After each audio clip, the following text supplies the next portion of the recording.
en primera instancia, pues, darles la bienvenida al 10º semestre, ¿no? Todas las clases que vamos a ir realizando por este medio, de manera sincrónica, la vamos a ir grabando, para que también lo subamos a la plataforma y ustedes puedan consultar, poder escuchar nuevamente el audio tal vez, y poder, ¿no es cierto?, recurrir a la clase que habíamos avanzado, ¿no? Entonces la vamos a grabar como en este momento. Ese es el ID, el link que vamos a utilizar para las clases. Ustedes ya la tienen. Cada vez que haya una clase ya no necesitan preguntarme, directamente ingresan. La voy a grabar, la subo al YouTube y le voy a subir el link a la plataforma para que puedan acceder a la misma. Como también la presentación que vayamos mostrando. Ahora, ¿cómo vamos a organizarnos? Vamos a avanzar la clase, ¿no es cierto?, sincrónica hoy día, lo que es el tema relacionado al examen obstétrico. Vamos a explicar cómo se revisa, cómo se evalúa una paciente, cómo se va plasmando en la historia clínica, ¿no?, en obstetricia, para después poder resolver algunos ejercicios como la resolución de casos clínicos, por ejemplo, ¿no? Entonces, el lunes, como les había dicho, estoy en el ámbito hospitalario de momento. Lo que vamos a hacer es que la clase sincrónica sea el viernes y la asincrónica, de momento, vaya a ser el lunes. De tal manera de que el lunes yo les vaya dando tareas. Usted va a tener una tarea que tiene que desarrollarla y la tiene que ir resolviendo, ¿no es cierto?, en función del tema que hemos avanzado en la clase sincrónica, para que la clase sincrónica la revisemos con ustedes, les corrija y vayamos, ¿no es cierto?, así avanzando. Vamos a abordar el examen de la embarazada, ¿no?, describir cómo se va examinando, altura uterina, maniobras de Leopold, en la parte obstétrica, ¿no?, hablando, como también cómo se calcula el peso del feto, la edad gestacional, aspectos que necesitan saber.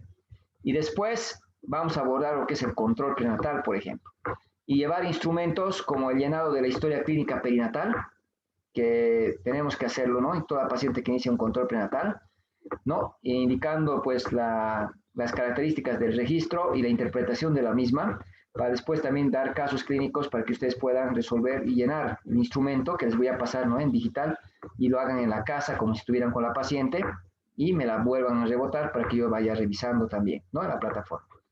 Cuando lleguemos a parto, vamos a enseñar cómo se llena un partograma, ¿no? Vamos a enseñar, ¿no es cierto?, qué tengo que realizar para la atención de un parto, para que ustedes también cuando vayan al hospital ya sepan todo el manejo de estos documentos en obstetricia, para que cuando estemos con pacientes sepan desarrollar. Si hacemos la guardia, el turno, les va a tocar controlar partos. Entonces ustedes van a tener su propio partograma para que me lo vayan registrando y ya hagan el ejercicio de saber qué tiene que hacer usted como interno, qué tiene que evaluar, qué tiene que analizar, qué tiene que, ¿no es cierto?, reconocer a la hora de la evolución de un trabajo de parto, por ejemplo. Entonces, eso vamos a hacer, aprovechar esta instancia virtual de poder hacer la explicación de aspectos que necesitamos conocer para que cuando vayamos al hospital sea mucho más fácil, ¿no es cierto?, el aprendizaje, porque ya tengo el marco teórico y el ejercicio más, ¿no?, con la resolución de algunos ejercicios o casos que vamos a ir planteándoles. Bueno, el libro oficial, en realidad existen 2 libros de consulta. No les puedo decir, voy a tomar un examen de libro, porque eso es teórica. Todo lo que vamos explicando en las clases, ¿no es cierto?, son sujetas de ser evaluadas. Por tanto, van a tener el PDF de la presentación que le voy a subir, van a tener el audio de lo que estoy explicando y obviamente con los ejercicios van a poder consolidar el conocimiento. Entonces, los libros de consulta que tienen son el Obstetricia de Williams, la 25 edición, Obstetricia de Williams, la 25 edición, como también vamos a tener el Schwartz, la 6ª edición. Y, ¿por qué no también las NACS 2013 que tenemos, que son nuestras normas, ¿no? Básicamente las NACS muy poco abordamos, salvo en algunos esquemas o protocolos de conducta, considerando de que como es del 2013 está un poco, ¿no?, desactualizado en algunos temas. Es muy básico nuestras normas, sin embargo, pues contribuye. Idealmente sería, lo ideal, ¿no es cierto?, sería llevar Williams. Es un libro bastante amplio, muy extenso, que no les da el tiempo, considerando que tienen una agenda muy, muy apretada, ¿no?, todos los días clases, y bueno, y además con una temática que es muy amplia para las especialidades, sobre todo de pediatría y ginecología. Entonces, el Schwartz es lo mínimo que tienen que saber. Schwartz tiene muchos capítulos que son muy buenos, muy completos, pero también tiene algunos capítulos que son muy básicos y que vamos a completar la información o actualizar con lo que está escrito en el Williams. Entonces, Eso en cuanto al libro que vamos a utilizar, a la lectura que van a hacer, ¿no? Lean siempre un libro para poder, ¿no es cierto?, tener un conocimiento más amplio, más cabal de las diferentes patologías, ¿no? Y luego vamos a ir viendo ya en la manera que tenemos hospitales la importancia de la lectura para ir tomando conductas también de manera adecuada en base a un buen diagnóstico, ¿no? Que es lo que nos interesa. Bueno, no sé si tienen alguna pregunta ya para empezar la primera clase, ¿no? Orientada a cómo vamos a examinar, qué tenemos que hacer en el examen de una paciente gestante.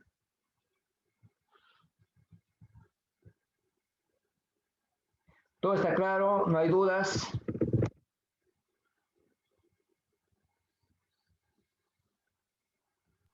No, doctor.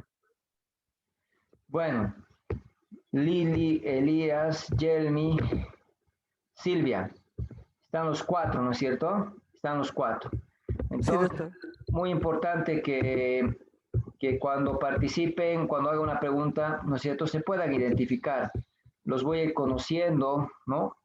De a poco, ¿no? A cada uno de ustedes en función, ¿no?, de lo que van participando. Vamos a registrar, a ver, aunque están los cuatro que son los que conforman el grupo, ¿no es cierto? Lo que vamos siempre participando, ¿no es cierto? Vamos a dar actividades, tareas en función de poder ir cumpliendo las clases asincrónicas, ¿no? Considero, en el horario de clases que está en nuestro cronograma, es el horario en el que voy a subir, ¿no es cierto? O en el que tienen que revisar la plataforma en las clases asincrónicas. Ahí es donde va a estar la tarea, ¿no? Y ahí va a estar especificado hasta cuándo y qué es lo que tiene que realizar.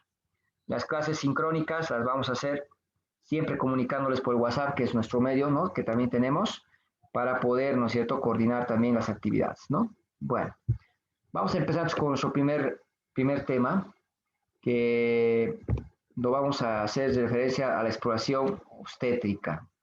El día lunes, el día lunes es feriado, por tanto, no tenemos actividad, ¿no? No voy a introducir actividad asincrónica.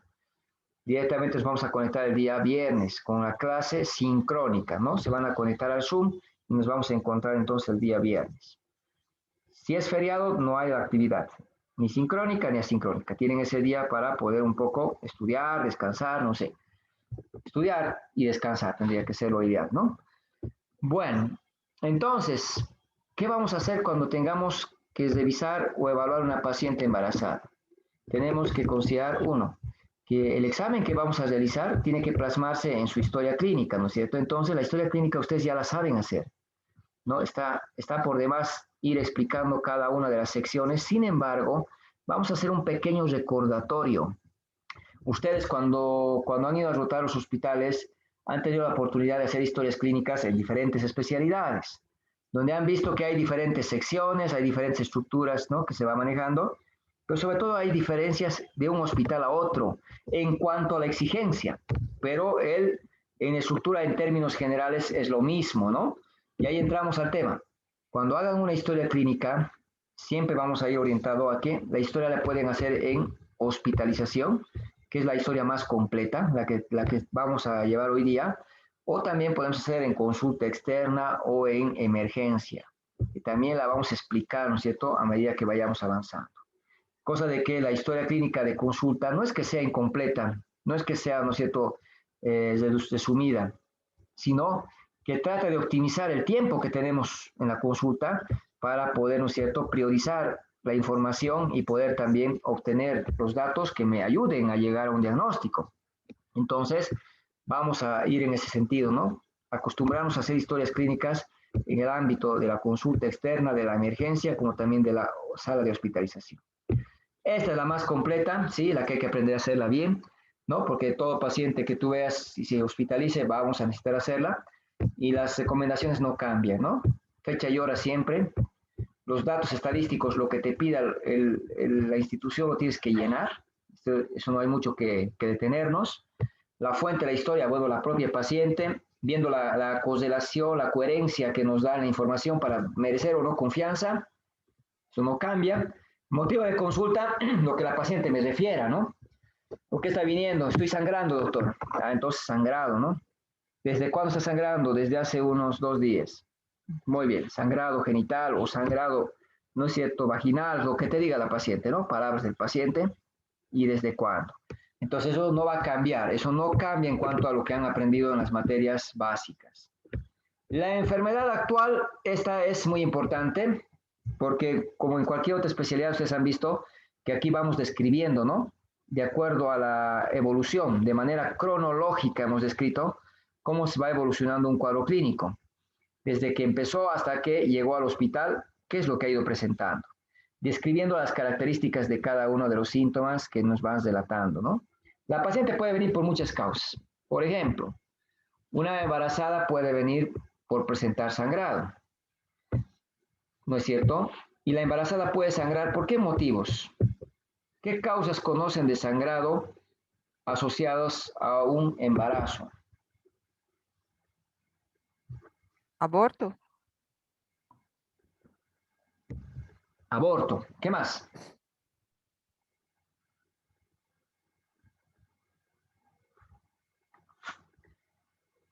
¿Qué más? ¿Qué dice el resto?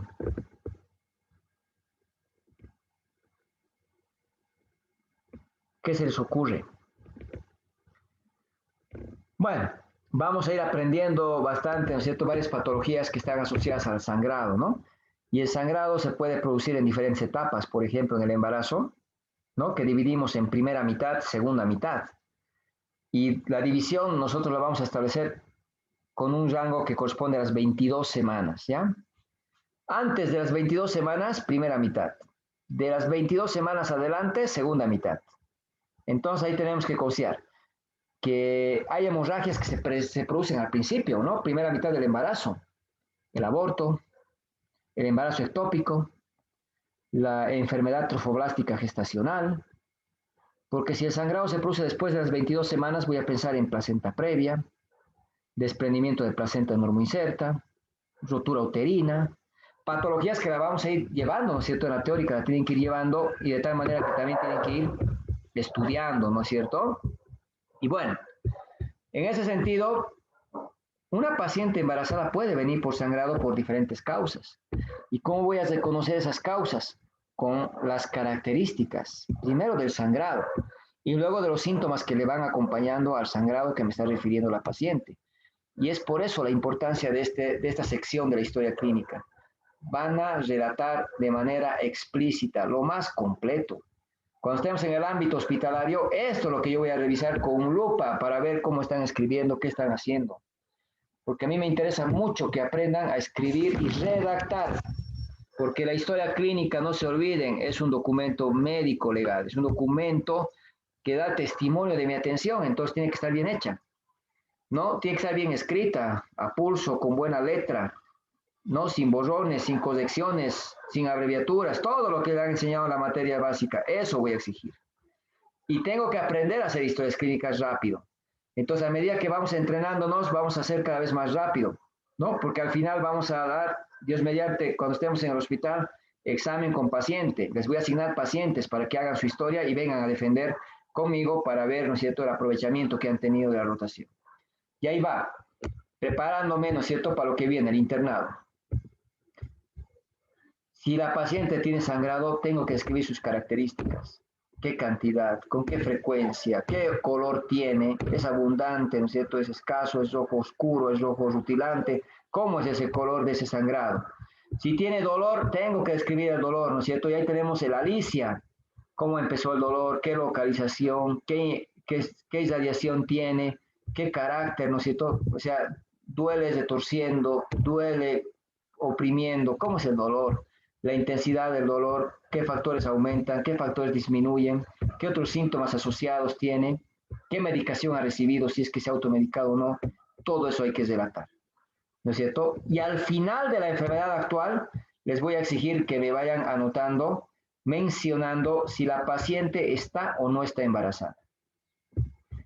La paciente refiere embarazo de 9 meses. La paciente refiere embarazo de, pónganse, 16 semanas. Porque la paciente te puede ir relatando, ¿no?, el tiempo de gestación porque su médico le ha indicado, doctor, estoy embarazada de 16 semanas y te está dando una edad. que ella, ¿no es cierto?, ha recibido como información. ¿Por qué necesito anotar si la paciente está embarazada? Porque si no anoto que está embarazada, asumo que no está cursando un embarazo.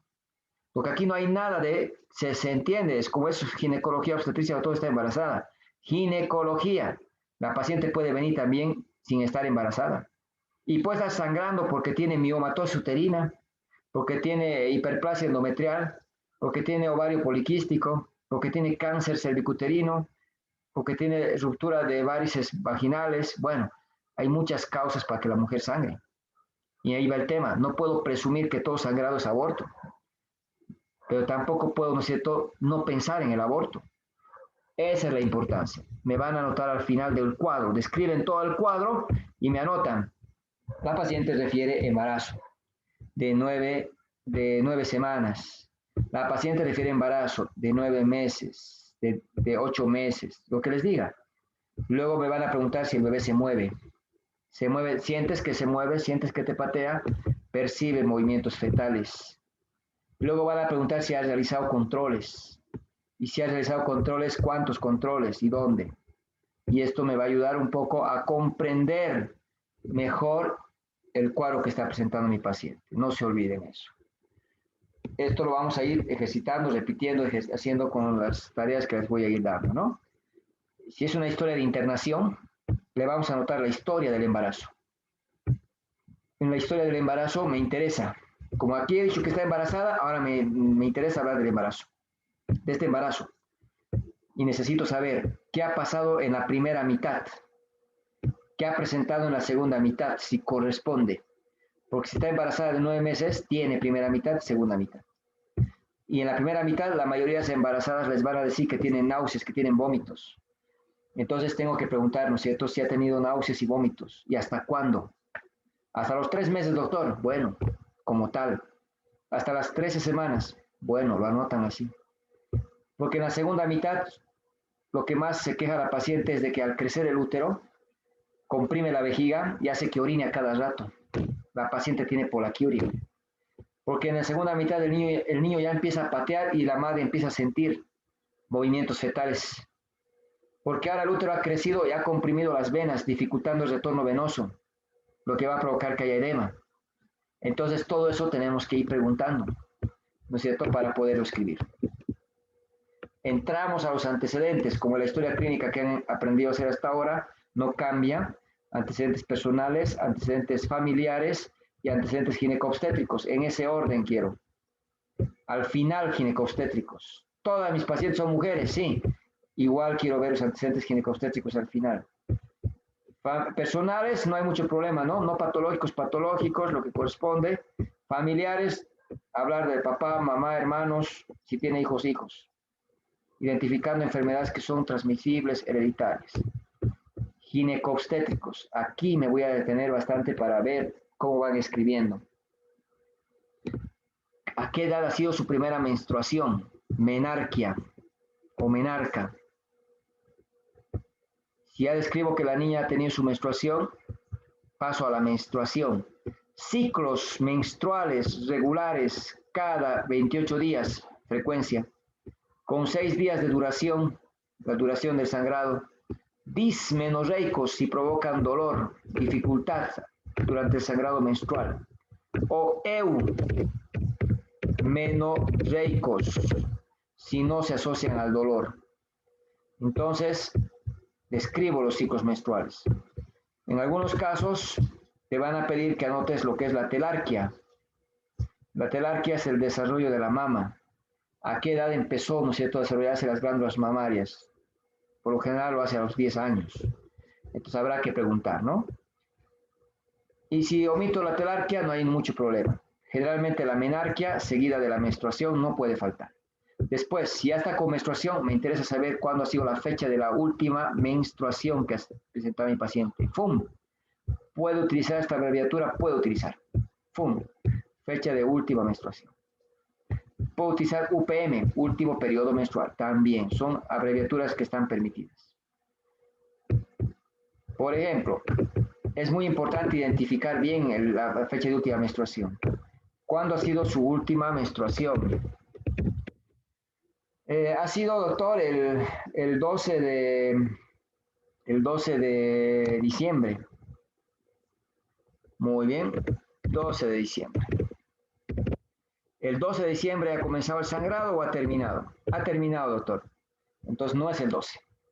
Lo que tengo que identificar es el primer día del sangrado. ¿Y cuándo ha comenzado? Más o menos ha comenzado el 6, doctor. Entonces corrijo.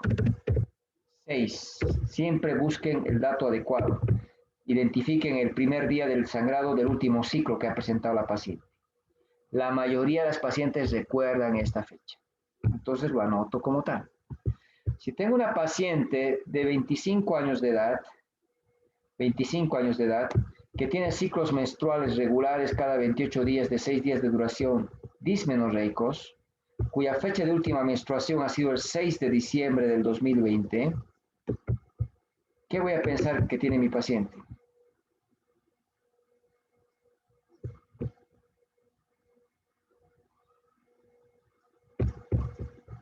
¿Qué tiene mi paciente?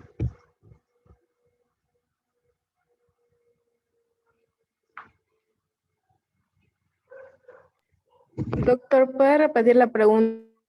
No escuché bien, mi conexión no estaba buena. 25 años. Paciente que tiene ciclos menstruales regulares cada 28 días, 6 días de duración, cuya fecha de última menstruación es el 6 de diciembre. 6 de diciembre. ¿En qué vas a pensar? ¿Qué estás encontrando?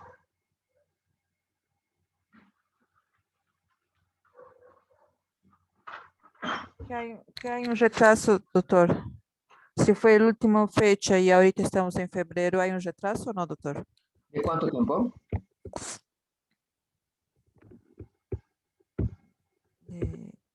Ahorita estamos de 6. De 2 De meses. 2 meses. Entonces estamos viendo que hay un retraso en su menstruación, ¿no? ¿Puedo decir que está mi paciente presentando una amenorrea?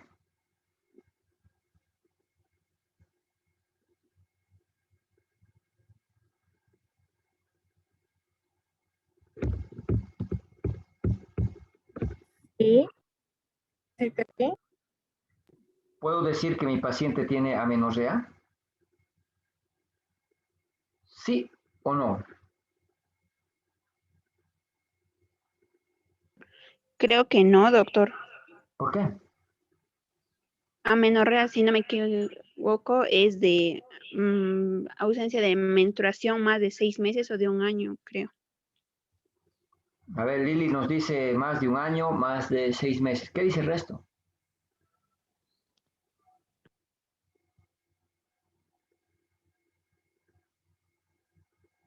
Para hablar de amenorrea, vamos a establecer la falta o ausencia de la menstruación por un periodo de 3 meses actualmente, ¿ya? 3 meses o 90 días.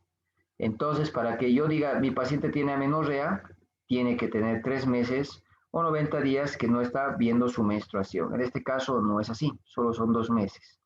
Entonces, ¿qué tiene mi paciente? Atraso menstrual, retraso menstrual o tiene una falla menstrual, ¿no es cierto? Eso tengo que considerar muy importante. Para eso pedimos justamente este dato, porque ahora que he identificado que tiene una falla menstrual, ¿en qué voy a pensar? ¿Qué tiene mi paciente? ¿Qué puede tener mi paciente? Embarazo. Puedo pensar en embarazo. Posible embarazo. Toda mujer en edad fértil, no se olviden, es posible, es probable, ¿no? Es un signo de probabilidad. Por eso, los que están haciendo teórica conmigo, no se olviden, tienen que ir leyendo, ¿ya? Escuchando los temas y leyendo para que tengan noción del marco teórico, ¿no? Entonces, es un signo de probabilidad, ¿no es cierto? Que yo tengo que considerar, el embarazo. Ahora que pienso que es embarazada, estoy obligado, ¿no es cierto?, a poder confirmar esa situación del embarazo o no. Bueno, la paciente se ha hecho una prueba de embarazo antes de venir y ahora resulta que ha llegado con su prueba de embarazo y me dice, doctor, estoy embarazada. Muy bien, ya sé que está embarazada. Entonces, ¿ahora qué me toca? Me toca, ¿no es cierto?, poder orientarme a que, primero, aquí quiero saber cuándo van a nacer este niño. Y voy a calcular la fecha probable de parto. La fecha probable de parto. A ver, ¿cuántas reglas conocen para el cálculo de la fecha probable de parto?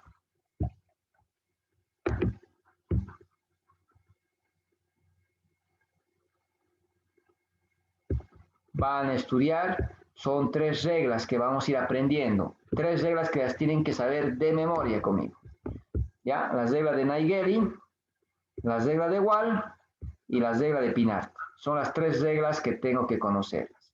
¿Cuál vamos a utilizar? Las reglas de Naegeli. Estas no pueden no saber. Y esta es la que van a ejercitar en cada caso que vayamos planteando.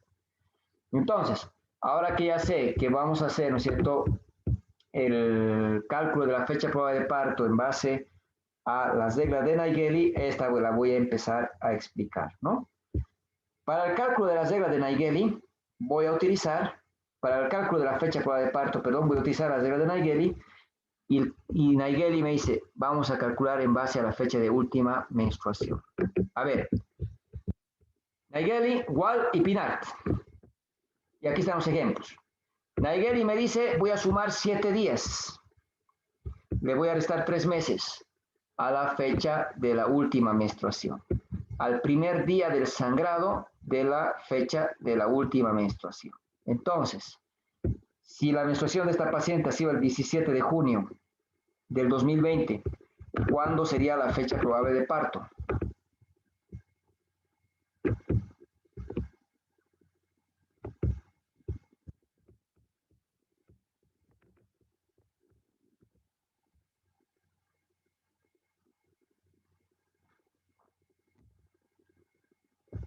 Los noto muy pasivos, muy callados. ¿Cuándo es la fecha probable de parto en esta paciente? Sería el 24, ¿no? La fecha, doctor. Eso, 17 más 7. 4. 24. 24 de marzo Agosto. del 21. No. 24. 17 más 7, 24. 0,6 menos 0,3. Sería marzo. Sería el 3 Marzo de 2021. Eso es lo que tienen que del hacer. 2021. Correcto, Sí. es lo que tenemos que hacer con cada paciente. Paciente que veamos, vamos a calcular la fecha probable de parto. Entonces, ahí va el tema. Que para hacer el cálculo de la fecha probable de parto voy a utilizar las reglas de Naegeli, que no es difícil, ¿no es? Más 7 menos 3 meses, eso hemos hecho. Ahora ya sé que van a ser el 24 de marzo del 2021. Una cosa es el cálculo. Señora, el nacimiento está calculado para el 24 de marzo del 2021. Su niño puede nacer un poco antes, puede nacer un poco después. Porque no es como no es un reloj que van a ser esa misma fecha, es un aproximado, un poco antes o un poco después. No se olviden que el embarazo lo llamo de término. ¿A cuántas semanas? ¿A qué semana? De 37 semanas hasta 41.6. Esto tienen que aprender. Hay varias cosas que les estoy indicando y que me van a empezar a manejar a partir de ahora. Si les estoy diciendo el embarazo de término, ustedes saben que es de 37 hasta 41.6. 41 semanas con 6 días. Porque cuando llega a las 42 semanas, ya no es de término, ahora es post-término o embarazo prolongado. Cuando cumple las 42 semanas, es un embarazo prolongado. Y eso tengo que recordar. ¿A qué llamamos pretérmino? ¿Quién me dice?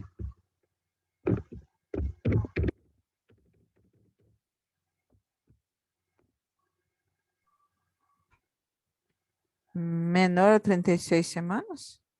Menor de 36. Menos de 36 puede ser 24, puede ser 25. Está muy bien, pero más exacto.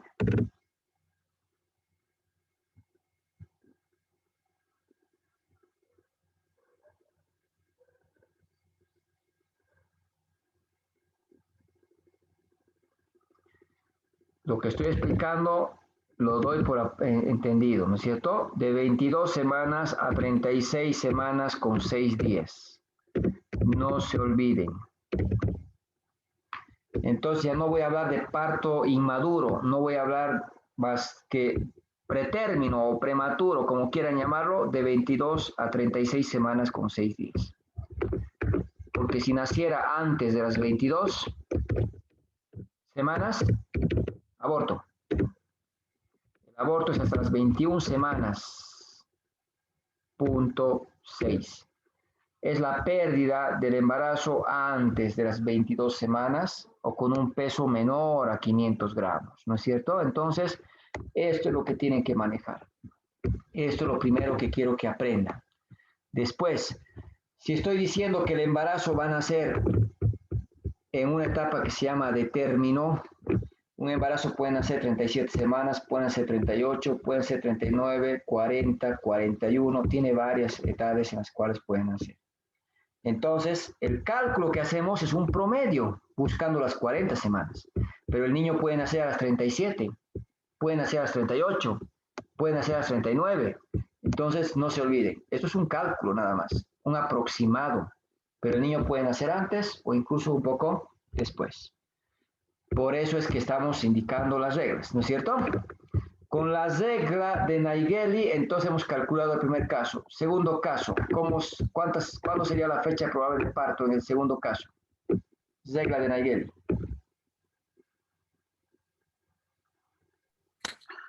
31 de marzo de 2021. 31 de marzo. ¿Qué dice el resto?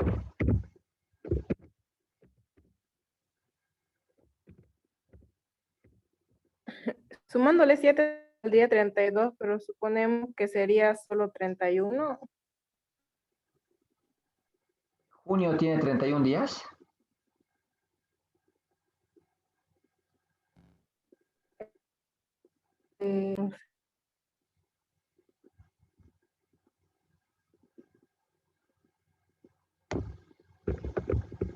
¿Será que junio tiene 31 días?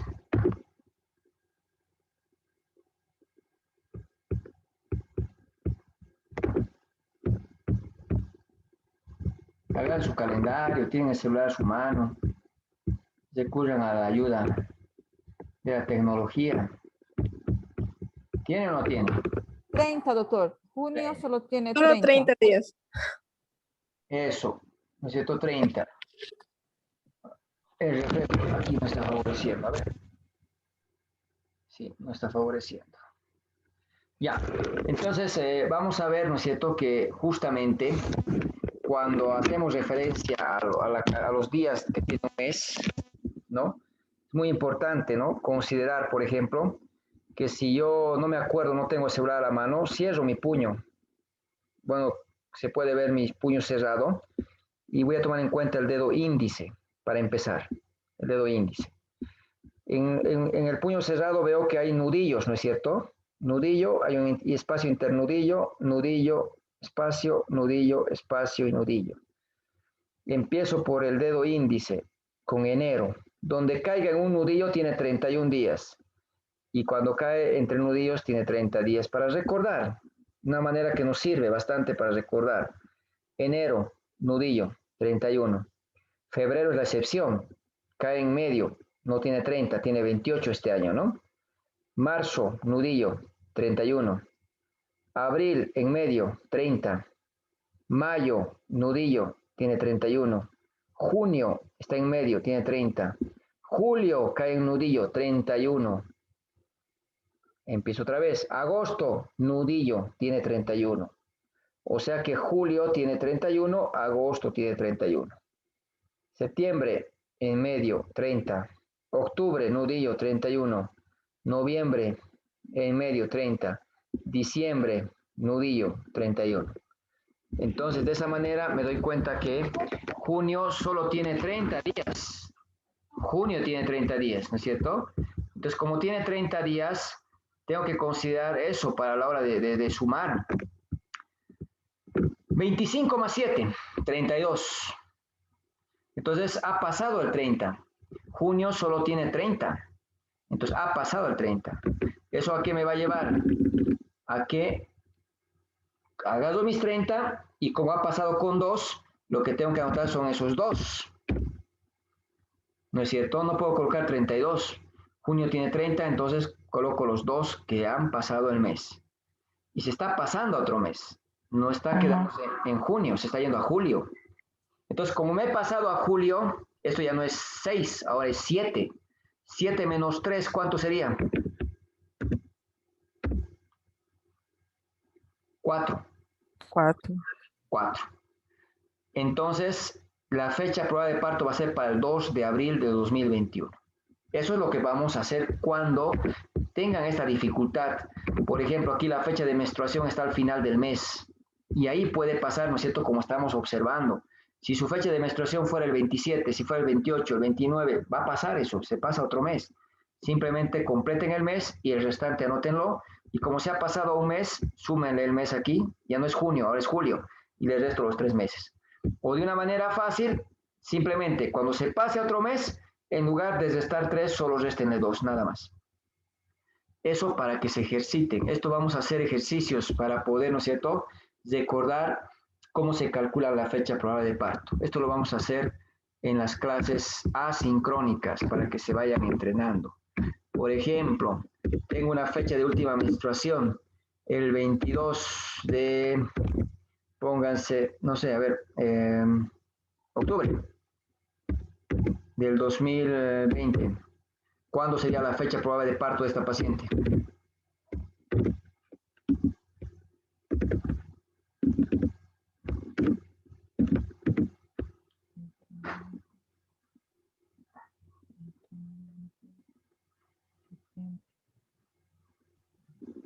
¿29 de julio del 2021? 29 de julio del 2021. Muy bien, así tiene que ser, ¿ya? Eso es rápido, tiene que ser rápido, tiene que ser, ¿no es cierto?, un cálculo sencillo. Toda embarazada que ustedes vean, me tienen que calcular la fecha probable de parto. Entonces, en cualquier hospital donde estén, tienen que hacer este cálculo, tienen que entrenarse. Ahora, esto es cuando hacemos con las reglas de Naegeli. Eso es lo que la mayoría utiliza. Lo que no quiere decir que sea la única. Puedo utilizar la regla de Wahl. Si algún docente, algún médico te dice, calcúlame con regla de Wahl. Esa es la más acercada, la que más certera considero. En realidad, las dos son reglas, nada más son aproximados, ¿no es cierto? A veces con la regla de Wahl. ¿Qué dice Wahl? No le sumo 7, le voy a sumar 10 días. No les resto 3, bueno, le voy a restar 3 meses igual. Solo cambia esto. En lugar de 7 le voy a sumar 10 al primer día del sangrado del último ciclo, ¿no? Entonces, obviamente, si es 17, ¿cuándo sería su fecha de menstruación? Su fecha probable de parto, perdón. 17 de junio del 2020. Sería el 27. 27 de marzo. marzo del 2021. Eso es lo que tienen que hacer, ¿ya? Conmigo vamos a utilizar la regla de Naegeli porque es la que más se utiliza. No quiero decir que sea mejor o peor, es la que más se utiliza. Acostúmbrese a lo que más se utiliza y nada más. La regla de Pinart, tienen que conocerla, pero no se la utiliza. Entonces la regla de Pinart lo que hace es igual que igual. Le sumo 10 y le resto 3, pero al último día del sangrado, no al primero. La menstruación tiene duración variable de una paciente a otra y dentro de la misma paciente misma puede tener duración variable. Entonces, tenemos este tema de que como varía mucho, no se la utiliza. La regla de Pinart no se utiliza, pero es bueno conocerla. Más 10 días menos 3 meses al último día del sangrado menstrual, ¿ya? Al último día de su menstruación. Esta no se utiliza. Naegeli igual sí o sí tienen que dominar. Y de las cuales con Naegeli empiecen a calcular, ¿no es cierto? Eso es lo que vamos a hacer. Calcular la fecha probable de parto solo si está embarazada con las reglas de Naegeli. Luego van a anotar, si no está embarazada lo dejan en blanco, ¿no es cierto? Y nada más. El inicio de la vida sexual activa, IPSA, ¿a qué edad empezó a tener actividad sexual? ¿Cuántas parejas sexuales tiene como antecedentes para ver el riesgo de las ITS o alguna otra infección? Si utiliza algún método de anticoncepción, ¿cuál está utilizando y cuánto tiempo? La información obstétrica, número de gestaciones, número de partos, número de cesáreas, número de abortos, ¿no es cierto? Para consignar los anteriores embarazos. Si estoy viendo una embarazada que está por primera vez embarazada, primer embarazo. Cuando es el primer embarazo se le llama primigesta, primigesta. Si está cursando su segundo embarazo, según digesta. Si tiene un parto, primípara. Si no tiene partos vaginales, nulípara. Si tiene 3 embarazos, ¿no es cierto? Multigesta. O tercigesta, puede ser, tercigesta de 3. Entonces, primigesta, segundigesta, tercigesta, ¿no? Es lo que más vamos a mencionar en esta pequeña rotación que vamos a tener en base a la cantidad de embarazos que ha tenido, ¿no? Partos vaginales, ningún parto, nulípara. No, un parto, primípara. 3 partos, multípara. 5 partos o más, gran multípara. Son denominaciones que utilizamos con frecuencia. Pero bueno, les llega una primigesta. ¿Qué quiere decir? Una primera embarazo, primer embarazo, ¿no? Una paciente con el primer embarazo. ¿Qué me van a colocar aquí? Información obstétrica. Gestaciones 0. ¿Pero por qué 0 si está embarazada? Esto es antecedente, no es lo actual, es lo anterior. Gestaciones 0, parto 0, cesárea 0, aborto 0. ¿No es cierto? Si tuviera una paciente que tiene 3 embarazos, está cursando su tercer embarazo, y mi paciente me dice que su primer embarazo ha tenido parto vaginal, su segundo embarazo ha sido cesárea, le han operado por sufrimiento fetal, y el tercer embarazo es el que ahorita está cursando. ¿Cómo voy a hacer su fórmula o información obstétrica? ¿Gestaciones cuánto? 2. 2. Partos. Responda. Ya. 2. No, 1. 1. Cesáreas. 1. Abortos. 0. Y el embarazo de ahora no cuenta, no se olviden eso, no cuenta. Ese embarazo de ahora lo voy a introducir en el diagnóstico, no aquí en antecedentes, ¿ya? Vamos a averiguar si tiene flujos vaginales frecuentes, vamos a averiguar la fecha en la que se ha realizado su último Papa Nicolau. No se olviden que el Papa Nicolau es un estudio citológico para detección precoz del cáncer cervicuterino. Normalmente vamos pidiendo que las pacientes se vayan realizando este estudio cada año, ¿no es cierto? Entonces, si tengo una paciente que se ha hecho un Papa Nicolau hace 5 años, ¿qué tengo que hacer? Explicarle la importancia del Papa Nicolau y plantearle la posibilidad de hacerle ahora, ¿no? Entonces, bueno, esto vamos a ir avanzando con calma, ¿no? Sin embargo, en la historia clínica eso ya lo han hecho, solamente es recordarles. Entro a revisión por sistemas, no cambia eso nada, ¿no? Cefalocaudal, ¿qué otros síntomas tiene la paciente? Eso simplemente en aparato geniturinario coloque la enfermedad, lo referido a la enfermedad actual, porque si tiene dolor abdominal, no es porque le esté doliendo la barriga por un problema digestivo, le duele el abdomen por las contracciones del útero, un órgano reproductor, ¿no es cierto? Un órgano genital, ¿no? Interno, por tanto corresponde al aparato geniturinario, ¿no? Examen físico general, regional, esto no cambia.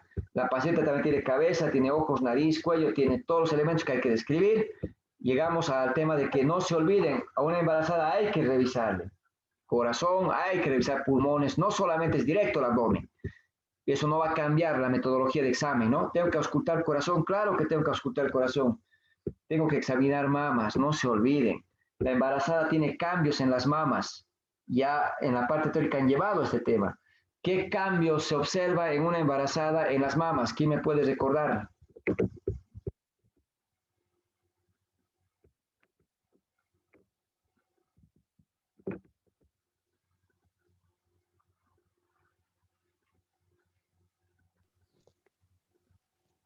Los pezones se hacen más gruesos, doctor. Ya. Los pezones se van a hiperpigmentar, ¿no? Lo más llamativo. Sí, también la areola primitiva. La areola se va a hiperpigmentar. Muy bien. ¿Qué más?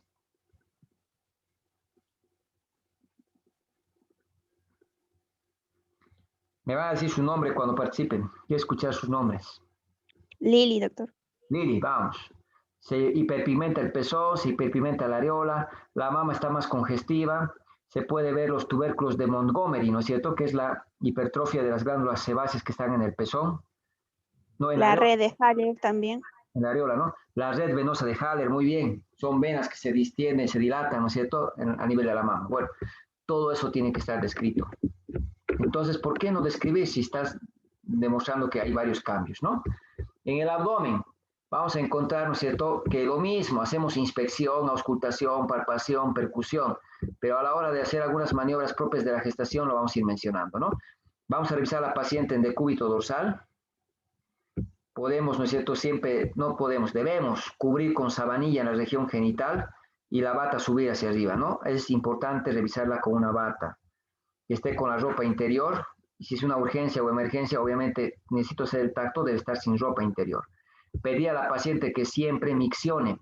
Ingresa a la paciente, tiene que miccionar, ¿no es cierto?, si voy a revisarla en la región genital. ¿Por qué? Porque la vejiga, no se olviden, está delante del útero. Entonces, muy importante, ¿no es cierto?, poder considerar de que puede provocar dificultades en el examen una vejiga repleta, por ejemplo, ¿no? Y si está con contracciones, es bueno que esté con solo ropa interior o sin ropa interior para poder revisar la región genital, ¿no? Y no estemos con dificultades. Así es un control prenatal, no hay ningún problema que esté, ¿no es cierto?, con la vestimenta, simplemente que se coloque la bata, pero lo importante es examinarla de manera adecuada, exponiendo de manera segmentaria. Hay que exponer solo la región que voy a examinar, ¿no? Siempre respeten el pudor de su paciente, párense al lado derecho para poder examinar a su paciente, y bueno, a la inspección podemos ver varias cosas, por ejemplo, el abdomen distendido, el abdomen globuloso por el crecimiento del útero. Van a ver las estrías, que son zonas de adelgazamiento por la distensión abdominal, por el crecimiento uterino. El primer embarazo tiene estas estrías que son rojo-vinosas, ¿no? Bien rojas. Cuando tiene varios niños hay estrías nacaradas, amarillentas. Entonces ahí podemos observar, ¿no es cierto?, las características de la piel de esta paciente, ¿no? Podemos observar entonces alguna cicatriz, alguna lesión, lo mismo que cualquier paciente. ¿Pero qué vamos a aumentar? Vamos a medir la altura del útero con una cinta métrica. Para eso necesitan comprarse esta cinta métrica de costurera. Tienen que tener cinta métrica cada uno. Esta cinta métrica de costurera es la mejor que tenemos, no necesitan una cinta especial. Nos va a facilitar muchas maniobras, ¿no es cierto?, para poder realizar en el ámbito hospitalario. Vamos a entonces acomodar la cinta métrica en la línea media, ¿ya? Paciente de decúbito dorsal, le puedo pedir que flexione un poco las rodillas para que relaje el abdomen, ¿no es cierto? Descubro el abdomen, acomodo la cinta métrica. Vamos a ver un video corto después de la explicación. Voy a acomodar la cinta métrica donde el número 0 va a estar encima de la sínfisis pubiana. Voy a palpar donde el hipogastrio, buscando, ¿no es cierto?, una superficie endurecida que corresponde a la sínfisis del pubis. Ahí coloco la cinta métrica en 0 y recoso la cinta en la línea media entre el dedo índice y el dedo medio, ¿no? Como si fuera una tijerita, vamos a utilizar, ¿no es cierto?, el dedo índice, ¿no?, y el dedo medio. Tiene que recorrer entre estos dos dedos, ¿no? Sujetando, vamos a ver en el video, entre estos dos dedos la cinta métrica. Mientras, con la mano vamos buscando dónde se encuentra el fondo del útero. ¿Dónde se encuentra el fondo del útero? ¿Con qué estoy palpando el fondo del útero? Con el borde cubital de la mano, ¿no es cierto? Con el borde cubital. Entonces, eso me ayuda a poder medir. Si la mano la ubico de manera perpendicular, está recta, ¿no es cierto? Está recta. No la estoy inclinando hacia un lado ni hacia el otro para alterar la altura uterina. Tiene que estar recto. Y el borde cubital es lo que va tocando el fondo del útero para poder encontrar. Mientras la cinta métrica se distiende entre el dedo índice y el dedo medio, ¿no? Entonces, cuando encontramos la cinta, el fondo del útero, ahí se mide en centímetros. ¿Cuánto había medido ese útero? Y lo medimos en centímetros, ¿no? ¿Para qué sirve medir la altura del útero? Para ver las semanas, calcular las semanas de embarazo por clínica. Para poder calcular o estimar un peso que tiene aproximadamente el feto por clínica. Después de medir la altura del útero, vamos a palpar, porque yo quiero saber cómo está acomodado el feto, quiero saber la estática fetal. Está con la cabeza hacia la pelvis, está sentado tal vez el feto, eso lo voy a hacer con las maniobras de Leopold. Maniobras de Leopold que las voy a realizar a partir de las 26 semanas, porque ahí puedo reconocer la cabeza y diferenciarla del polo pélvico. Entonces, ahí vamos a hacer las maniobras de Leopold a partir de 26 semanas. ¿A partir de qué semana puedo tocar el fondo uterino? ¿Quién me dice?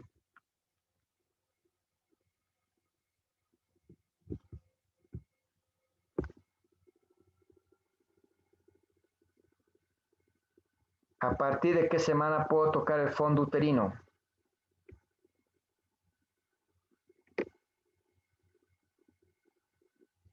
Por arriba del pubis. No están leyendo la teoría, ¿no es cierto? A partir de las 12 semanas. No se olviden que el útero es intrapélvico, está dentro de la pelvis, detrás de la vejiga.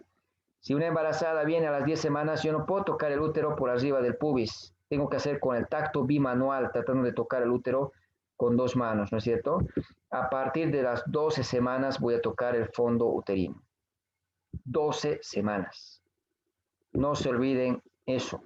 Por tanto, la altura uterina solo puedo valorar a partir de 12 semanas. ¿A partir de cuántas semanas hago maniobras de Leopold? 26 semanas. Bueno. Luego voy a sentir cómo está el feto acomodado. El siguiente paso es colocar mi mano en el fondo del útero y sentir si el útero se pone duro, si hay contracciones. ¿Cuánto tiempo voy a colocar mi mano? 10 minutos. Las contracciones las tengo que evaluar siempre en 10 minutos. Si el útero se ha puesto duro, voy a contar cuántas veces lo hace en este tiempo. 3 contracciones en 10 minutos. Y una vez que se ha puesto duro, empiezo a controlar con el reloj cuánto dura esa contracción. ¿No es cierto? Si dura 30 segundos, esa es la duración que tiene la contracción.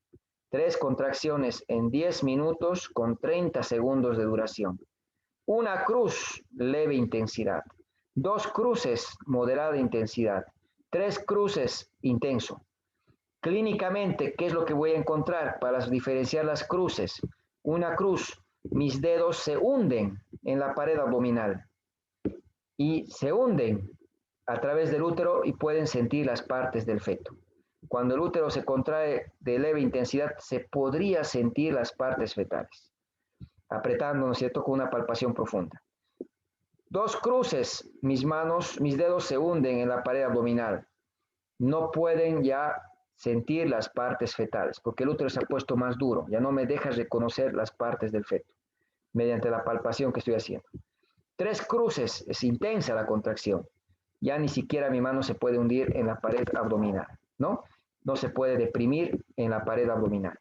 Entonces es una manera subjetiva de poder evaluar la intensidad, ¿no? 1, 2, 3 cruces, pero el reloj tiene que tener para poder controlar cuánto duran, cuánto tiempo van a controlar, 10 minutos.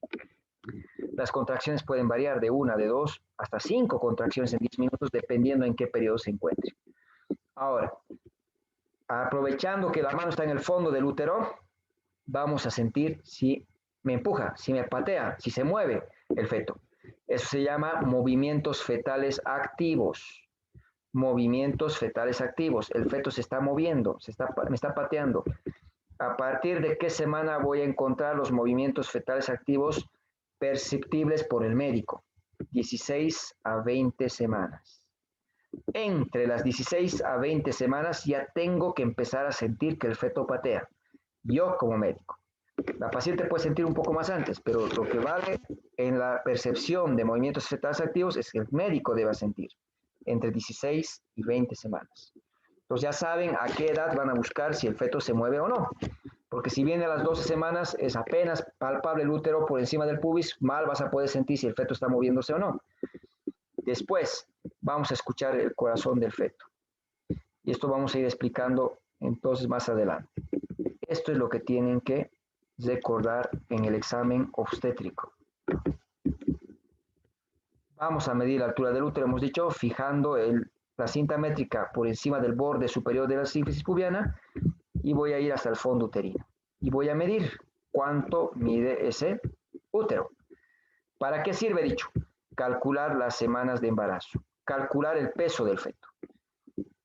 ¿Qué métodos tengo para calcular las semanas del embarazo? Tengo el método por la ecografía del primer trimestre. La primera ecografía me permite calcular con mayor precisión. Tiene un margen de error de 5 días a 7 días, una semana exagerando. Es lo más confiable. No la última ecografía que se ha hecho la paciente. La primera ecografía que se ha hecho es la que tienen que pedir, ¿no? Eso es muy importante. Doctor, me tenían que operar mañana, me he hecho una ecografía ayer y me dice que falta. A ver, traiga su ecografía de la primera ecografía que le hemos hecho. Agarra, calcula, tiene 39, 40 semanas. Ah, la primera ecografía es la que me sirve. No la de ayer que dice 36. La última, la ecografía del último trimestre puede tener un margen de error hasta 3 semanas. Entonces no es confiable. Ecografía del primer trimestre. Segundo método, FUM. Vamos a calcular las semanas de embarazo por la fecha de última menstruación. Hace rato hemos calculado la fecha probable de parto. Ahora yo quiero saber cuántas semanas tiene de embarazada. Eso lo vamos a hacer al final de la clase. Y finalmente, si la paciente no ha hecho ecografía, no tiene fecha de menstruación que recuerde, puedo calcular por clínica. Esto es la clínica. Medir la altura del útero. Y hay varias técnicas para calcular por la altura uterina. Por ejemplo, si he medido la altura del útero, ¿no es cierto? Y la altura del útero está por debajo del ombligo. Si la altura del útero está por debajo del ombligo y hemos medido, por ejemplo, de 14 centímetros, lo que hacemos es sumarle a los centímetros 4. Si la altura del útero está por debajo del ombligo, sumo 4. Si está por arriba del ombligo, le sumo 7. Si está a nivel del ombligo, le sumo 6. En este caso está por debajo del ombligo. 14 centímetros más 4, 18 semanas. 18 semanas. ¿Cuántas semanas tiene una paciente cuando mido la altura uterina, por ejemplo, en 26 centímetros? 28 centímetros. 28 centímetros. ¿Cuántas semanas tiene?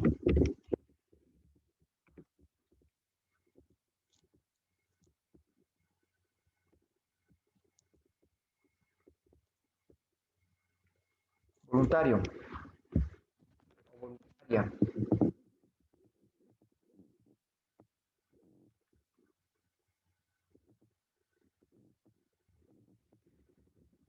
¿Cuántas semanas tiene la paciente?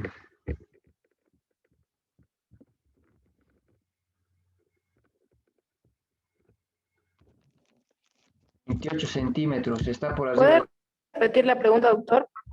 ¿Cuántas semanas tiene una paciente que tiene altura uterina de 28 centímetros?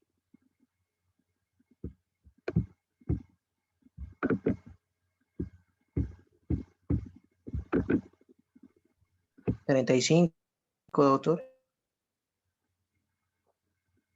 ¿Cómo ha sacado 35?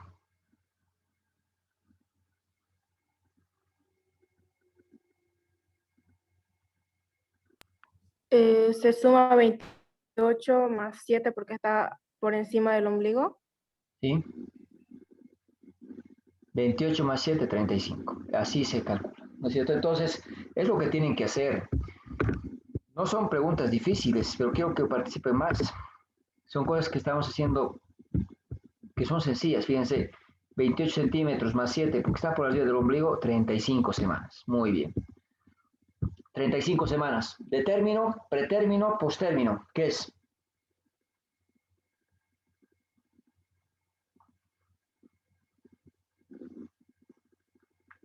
Ya es de término. 35. Pretérmino. Pretérmino de 22. Perdón. Es pretérmino. A eso, 22 a 36 semanas con 6 días, ¿no? Entonces, este tema que lo tienen ahora lo van a estudiar para el siguiente viernes, ¿listo? Lo van a estudiar. No se olviden, es lo que tenemos que hacer. Es una forma fácil, ¿no es cierto? ¿O no? ¿O es difícil? Primero, Es fácil, doctor. ecografía. Segundo, FUM. Tercero, clínica. La clínica no es lo ideal. No es lo primero que voy a calcular. Porque tiene margen de error. Y como tiene margen de error, ¿no es cierto? Entonces no la voy a utilizar de primera opción. Tiene mucho error. comparado con la ecografía, ¿ya? Comparado con la ecografía del primer trimestre. Entonces siempre vamos a la primera ecografía, vamos a la FUN, y si no tiene FUN, hay pacientes que nunca se ha hecho control prenatal, no tiene ecografías. Hay pacientes que se han embarazado tan rápido que no han visto la menstruación porque estaban dando de lactar. En ese caso, ¿cómo calculo las semanas? Clínica. Y en clínica ya saben cómo van a calcular. Si mido mal, el cálculo me sale mal. Pero también tengo que pensar que si hay dos fetos, son dos bebés, el útero va a estar más grande que las semanas. Si el feto tiene mucho líquido, polidramnios, va a ser más grande que lo normal. Si el feto está creciendo mucho, macrosómico, va a ser más. Si el útero tiene miomas, el útero es grande. Entonces, hay varios factores que pueden interferir en la relación que estamos mencionando, ¿no? Y es por eso que no es un método ideal. Hay que solamente utilizarlo cuando no tengo otro método para calcular las semanas del embarazo. Bueno, ahora, con la palpación voy a saber cuántos fetos hay, voy a saber cómo está acomodado el feto, voy a saber, ¿cierto?, si se mueve el bebé, voy a reconocer las contracciones uterinas. ¿Cómo diferencio las partes del feto? La cabeza es pequeña, es dura, es regular, es irreducible, no se puede hacer más pequeña, y pelotea. Cuando yo le voy moviendo de un lado a otro lado, pelotea, siento ese golpe que voy a generar, ¿no es cierto?, ese movimiento. El polo pélvico, ¿cómo es? Es un polo amplio, blando, irregular, no reducible. Si la aprieto se vuelve más pequeño y no pelotea. ¿Cómo es la espalda? El dorso es una superficie convexa, dura, regular, lisa, amplia. ¿Cómo son las extremidades? Es una superficie irregular. Esto tienen que aprender. Esto tienen que aprender. Porque con esto yo voy a poder, ¿no es cierto? Yo voy a poder, con esto, poder reconocer y describir. A la primera maniobra de Leopold estoy sintiendo una superficie pequeña, dura, regular, que pelotea, compatible con polo cefálico. Es así como describimos. Entonces la tarea para la siguiente clase es describirme estos polos y sus características. Tarea para su casa. Me van a averiguar y me van a estudiar qué es actitud, qué es situación, qué es posición, qué es presentación. Esto me va a ayudar a poder describir cuando haga las maniobras de Leopold. ¿No es cierto? Porque con las maniobras de Leopold voy a poder realizar determinación de la situación, la primera maniobra, la posición, la segunda maniobra, la presentación, la tercera maniobra, grado de encajamiento, la cuarta maniobra. ¿Cuántas maniobras de Leopold existen? 4. ¿No es cierto? 4. Hay una maniobra que se llama maniobra de Pinart, que la conocen muchos como la quinta maniobra, pero solo hay 4 maniobras de Leopold. La primera, ¿qué determina? La situación. La segunda, ¿qué? La posición. La tercera, ¿qué? La presentación. Y la cuarta, ¿cuál? Grado de encajamiento.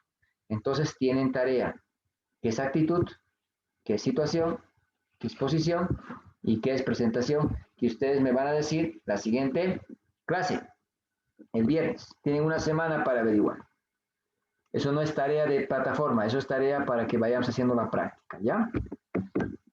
Entonces, las 4 maniobras de Leopold me van a ayudar a poder, ¿no es cierto?, determinar situación, posición, presentación y grado de encajamiento. A ver, ¿a partir de cuántas semanas podría hacer maniobras de Leopold?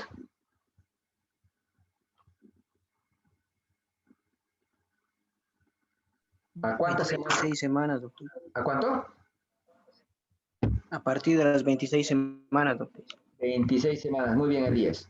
Entonces, 26 semanas voy a poder hacer maniobras de Leopold, ¿no? Porque ahí voy a diferenciar las partes fetales. ¿Te acuerdas cómo se palpaba la cabeza? ¿Me puedes decir cómo se siente para reconocer la cabeza?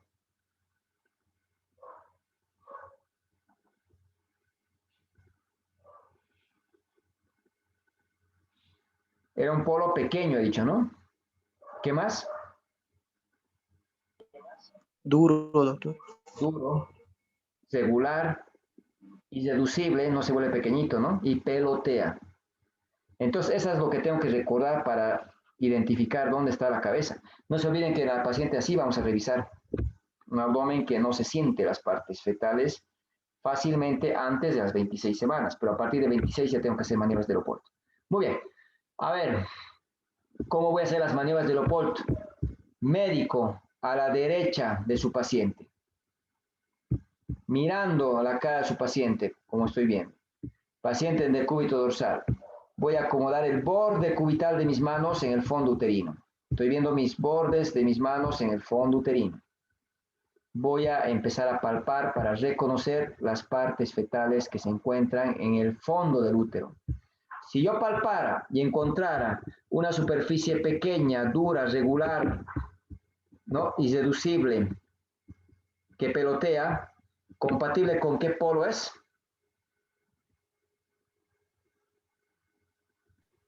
Cefálico. Cefálico. Cefálico. Muy bien, y reconozco que la cabeza está aquí. Y si palpara un polo amplio, blando, irregular, reducible, que no pelotea, ¿compatible con qué polo es? Podálico. Muy bien, es el polo pélvico. Entonces, no se olviden, esa tarea que estoy dando es para que la lean realmente, porque necesito que me vayan siguiendo lo que estoy explicando. Entonces, eso es lo que hacemos, palpar con las maniobras de Leopold. Ahora, si estuviera aquí la cabeza, yo lo tengo que describir. Si estuviera el polo pélvico, lo tengo que describir. ¿No? Y ahí estamos estableciendo la situación. Eso ustedes me van a explicar en la siguiente clase, la situación. ¿No? Cómo es el eje longitudinal del feto con el eje longitudinal de la madre, ¿no? Después de palpar el fondo uterino, vamos a recorrer nuestras manos hacia los flancos, hacia el flanco derecho y flanco izquierdo, así como estoy viendo. Una mano va a fijar, va a apretar, ¿no es cierto? Esta mano está sujetando el abdomen. A ver, vamos a empezar. Esta mano, vamos a explicar con esta porque esta está flexionada. Esta mano fija, esta mano se queda quieta, o bien empuja al lado opuesto para facilitar la palpación del otro lado con esta mano. Entonces, una mano fija o hace una ligera, ¿no es cierto? Empuja ligeramente hacia el lado contralateral, mientras la otra mano palpa y va detectando las partes fetales. Por ejemplo, si en este caso, en el flanco izquierdo, el operador, el médico, siente una superficie convexa, ligeramente aplanada, lisa, regular, dura, ¿qué es lo que está sintiendo?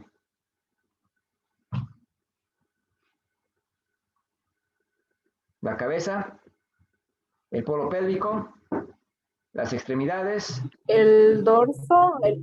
el dorso. El dorso. La parte del dorso, no sé. El dorso, ¿no es cierto? Eso es su espalda, ¿no es cierto? Está sintiendo el dorso. Entonces está determinando la posición. Porque cuando hablemos de posición, pues necesito que estudiemos. Estoy buscando justamente esto. ¿Dónde está ubicado su espalda del feto? ¿Ya? Entonces, muy importante hacer las maniobras de Leopold. Voy a buscar dónde está la espalda. En este caso está en el lado izquierdo. Está en el lado izquierdo. Su posición es dorso izquierdo, porque su espalda está en el lado izquierdo. Aparentemente. Pero ¿qué tengo que hacer? Con esta mano ahora me toca empujar o fijar. Esta mano ahora fija o empuja al lado opuesto. Y ahora esta mano se pone a palpar. Se pone a palpar. Y si encuentra una superficie irregular, ¿no es cierto?, que está encontrando las partes fetales, las extremidades, ¿no es cierto? Entonces, es muy importante. No se palpa con las dos manos al mismo tiempo. Primero, esta mano estaba haciendo una ligera, ¿no es cierto?, desplazamiento, empuja hacia el lado opuesto, mientras la otra mano palpa. Una vez que termino de reconocer las partes fetales, ahora esta mano empuja hacia el lado opuesto y ahora esta mano palpa. Eso me va a ayudar a poder detectar, ¿no?, el dorso fetal. La segunda maniobra de Leopold busca la posición. ¿Dónde está ubicado la espalda del feto, el dorso fetal? Tercera maniobra de Leopold. Voy a acomodar mi mano como una pinza. El pulgar a un lado, el resto de los dedos al otro lado. Y voy a palpar por encima del pubis buscando cuál es el polo del feto que está relacionado con la pelvis de la madre. Aquí puedo ver cómo acomodamos los dedos. Aquí estoy sintiendo, fíjense, cómo parece que es el polo. ¿Es pequeño o es amplio?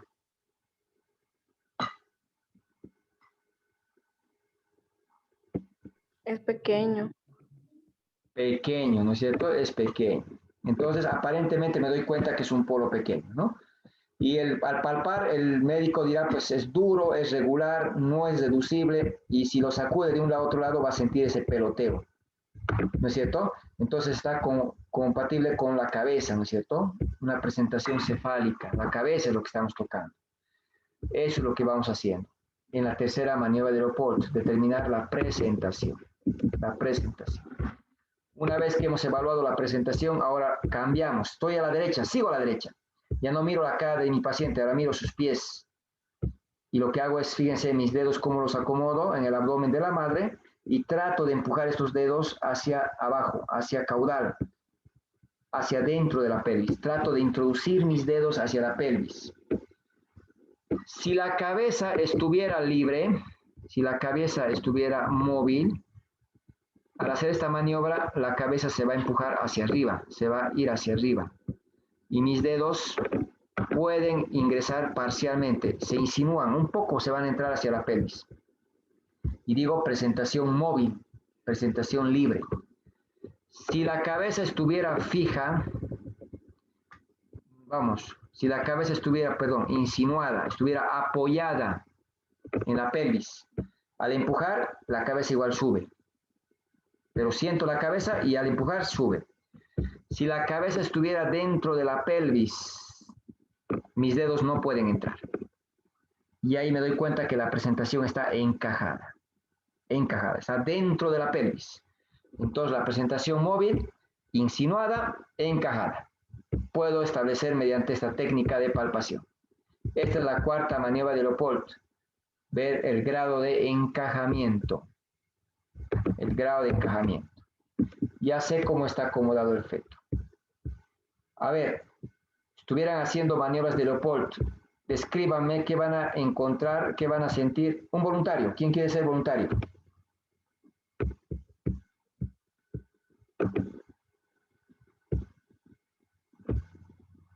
¿Nadie? Yo, doctor. Vamos contigo. ¿Cómo te llamas? Silvia. Silvia Prado. Vamos, Silvia. Escríbeme. Primera maniobra de Leopold. ¿Qué sentirías con esta imagen? Borde blando, regular,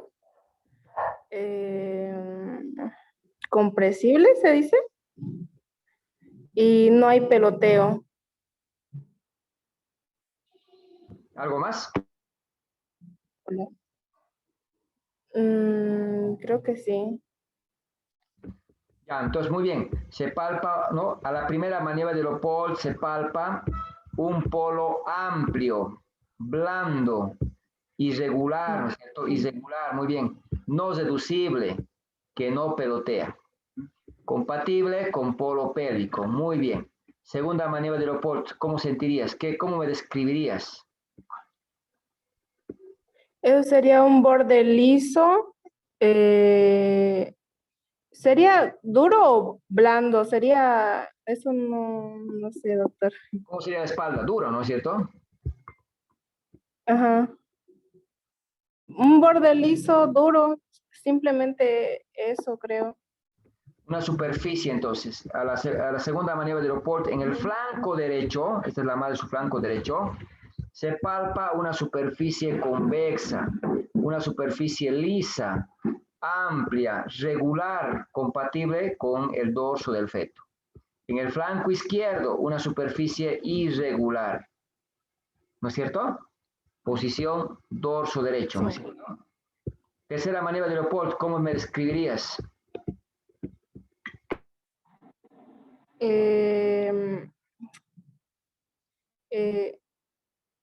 Borde, no sería, ¿cómo se dice? Borde pequeño, Polo. reducible, polo pequeño, reducible, hay peloteo y duro, o sea, borde duro igual. Eso, en la tercera maniobra de Leopold, palpa un polo pequeño, duro, regular, reducible, no reducible, que pelotea, ¿no es cierto? Compatible con polo cefálico, ¿no? Compatible con polo cefálico. Entonces, por eso es que quiero que lean esos dos acápites que les he dicho que lean, porque lo van a aplicar siempre. Y en los ejercicios voy a darles estos dibujos para que ustedes me vayan describiendo en cada maniobra, ¿ya?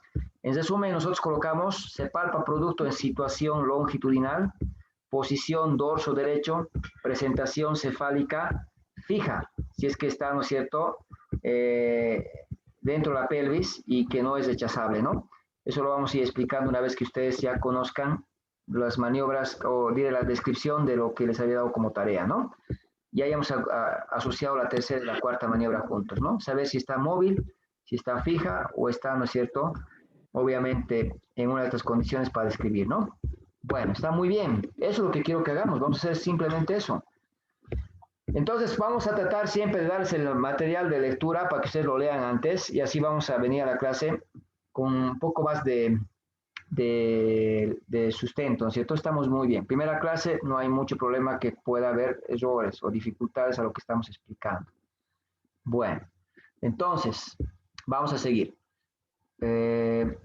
A ver, en lo que es la determinación de la ubicación del feto, la estática fetal, aquí estoy encontrando que el feto está en situación longitudinal, que tiene una posición dorso derecho, que tiene, ¿no es cierto?, una presentación cefálica. Ya me estoy imaginando cómo está el feto, ¿no es cierto?, mediante las maniobras de Leopold. El siguiente paso es escuchar su corazón. Al escuchar su corazón voy a trazar una ubicación, voy a colocar gel, ¿no es cierto?, para poder escuchar con mayor facilidad el corazón del feto, ubicando un punto donde se escuche mejor. Y ahí vamos. ¿Qué instrumentos tengo para escuchar el corazón del feto? Este es el estetoscopio de Pinart. Es un cilindro de madera, hay de plástico, hay de aluminio, la madera conduce mejor. Que voy a colocar donde está ubicado el hombro anterior. ¿Dónde vamos a escuchar el corazón mejor del feto? En el foco de máxima auscultación. ¿Dónde está el foco de máxima auscultación? El hombro anterior del feto. Entonces voy a tratar de ubicar dónde está su hombro. Y para eso, ¿qué tengo que hacer? Saber, ¿no es cierto?, qué dorso tiene el feto. Si tiene un dorso, ¿no?, en el lado derecho, su posición es dorso derecho, ¿dónde voy a colocar el estetoscopio? Al lado derecho. Si es dorso izquierdo, al lado izquierdo. Si la presentación es cefálica, la cabeza está abajo hacia la pelvis, voy a colocar el instrumento debajo del ombligo. Pero si estuviera sentado, como hace rato, el estetoscopio voy a colocar arriba del ombligo. En este caso, ¿dónde colocaríamos el estetoscopio de Pinart para escuchar? ¿Al lado derecho o al lado izquierdo de la madre? Al lado izquierdo. Al lado izquierdo. ¿Arriba o abajo del ombligo?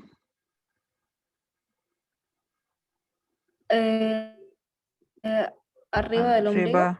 Arriba del ombligo. Muy bien. Por eso hacemos las maniobras de Leopold.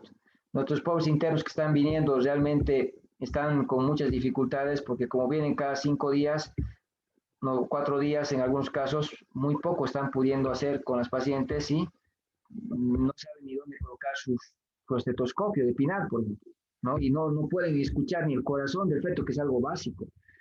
Entonces ustedes ya saben que hay que hacer maniobras de Leopold. Ustedes ya saben dónde tienen que buscar, en este caso al lado derecho y debajo del ombligo, ¿no es cierto? Y es así como vamos trazando los focos de máxima auscultación, ¿no? A las 20 semanas recién puedo escuchar con el estetoscopio de Pinart. Si utilizo este estetoscopio con efecto Doppler, lo puedo hacer más antes, 10 a 12 semanas incluso. ¿Dónde voy a colocar el estetoscopio a las 12 semanas? Arriba del pubis, porque he dicho que ahí se palpa. O sea, arriba del pubis voy a escuchar. Y este instrumento me permite escuchar el sonido y ver el número. Entonces, esto me sirve mucho para poder escuchar la actividad cardíaca del feto, ¿no es cierto? En una etapa temprana. La ecografía me permite identificar la actividad cardíaca más temprano, 6 semanas, cuando la ecografía es transvaginal. Pero no siempre cuentas con ecografía, entonces tenemos que considerar estos métodos clínicos. Voy a controlar el corazón del feto. ¿Cuánto es lo normal? 110 hasta 160. Si es menos de 110, bradicardia fetal. Si es más de 160, taquicardia fetal. En el hospital, la mayoría maneja el 120, 160. Pero nosotros sabemos de que el valor normal es 110. ¿Está bien? El corazón del feto nunca es lo mismo. No puede ser 140, 140, 140. Tiene que variar. ¿Cuánto varía? Tiene que variar de 5 a 25 latidos por minuto. ¿Eso qué quiere decir? En el hospital van a controlar cada media hora el corazón del feto. Si 140, a la media hora 141, a la media hora 142, a la media hora 139. ¿Esta actividad del corazón del feto está normal o no?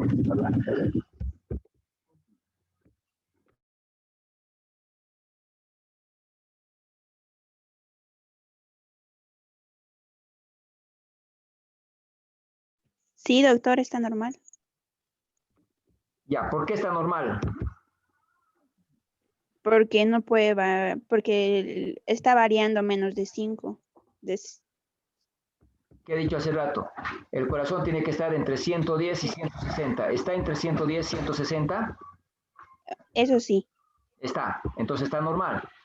¿Tiene Sí, variabilidad de 5 a 25 latidos? sí. De 5 a 25 latidos, ¿tiene variabilidad? No. No, No, no está variando de 5 a 25. está variando menos de 5. Entonces, ¿está normal o no? No. No, no está normal. Aunque esté entre 110 y 160 y parezca que está normal, no está normal. Este feto está mal. Este feto va a empezar a ponerse mal y puede morirse incluso en el útero si yo no reconozco esto. Tiene que variar entre 5 y 25. No, variabilidad mínima cuando es menos de 5. Variabilidad marcada si es más de 25. Entonces, en este caso, tiene una variabilidad mínima. Esto tiene que usted estar ahí pegado con su paciente y monitorizando porque este niño puede no estar bien. ¿Me entienden lo que tienen que hacer? Cuando controlen niños, tienen que evaluar bien. Los internos vienen asustados. Doctor, el bebé está sufriendo. ¿Por qué? Estaba con 139 y ahora está con 152. ¿Cuánto está variando de 139 a 152?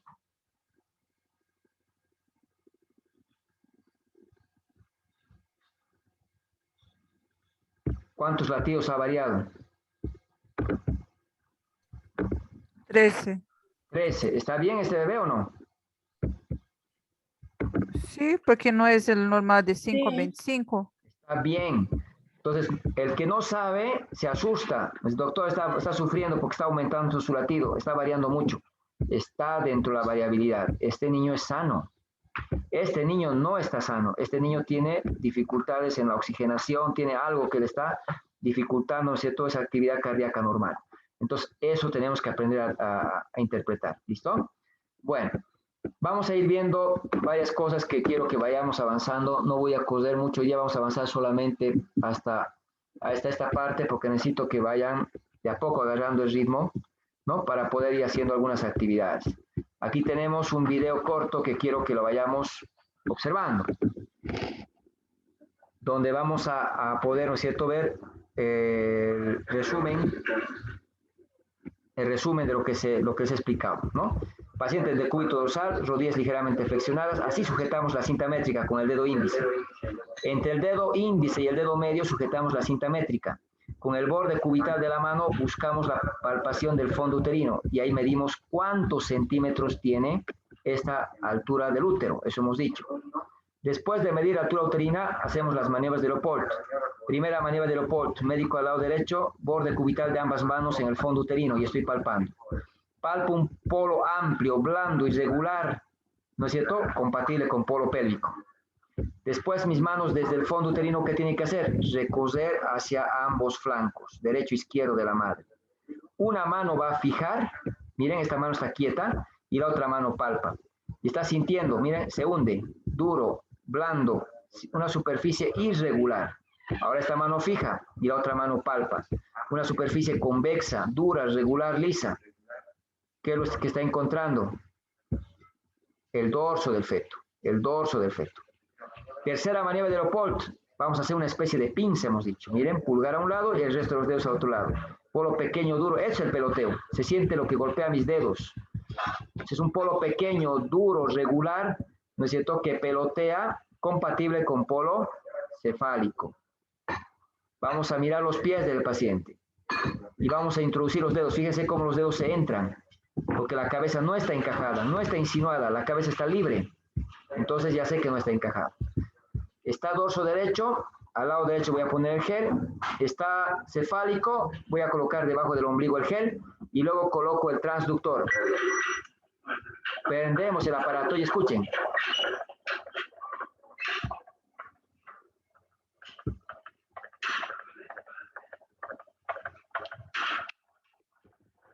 Ese es el sonido que tienen que escuchar. Es un sonido, ¿cierto?, que no sopla. Cuando sopla, piensen en flujo vascular. Puede ser la placenta, puede ser el cordón. Estoy escuchando al feto en este caso, ¿no? Y he visto incluso el valor. Tengo que estar 1 minuto con el ecosón escuchando. Coloco mi palma de mi mano en el fondo y siento cuántas veces se va a contraer, se va a poner duro. Si se pone duro, empiezo a controlar. ¿En cuánto tiempo? En 10 minutos. Si tiene 3 contracciones, en 10 minutos. 10 minutos. Empiezo a controlar, ¿no es cierto?, cuánto duran. Por ejemplo, 35 segundos. Y tengo que ver, ¿no es cierto?, qué intensidad tiene. 1 cruz leve, 2 moderada, intenso. Así se registra la dinámica uterina, es decir, las contracciones. Así anotamos en la historia clínica, ¿no es cierto? Bueno, entonces después de escuchar el corazón del feto, coloco mi mano y siento las contracciones. Pero también voy a sentir si el feto patea o no.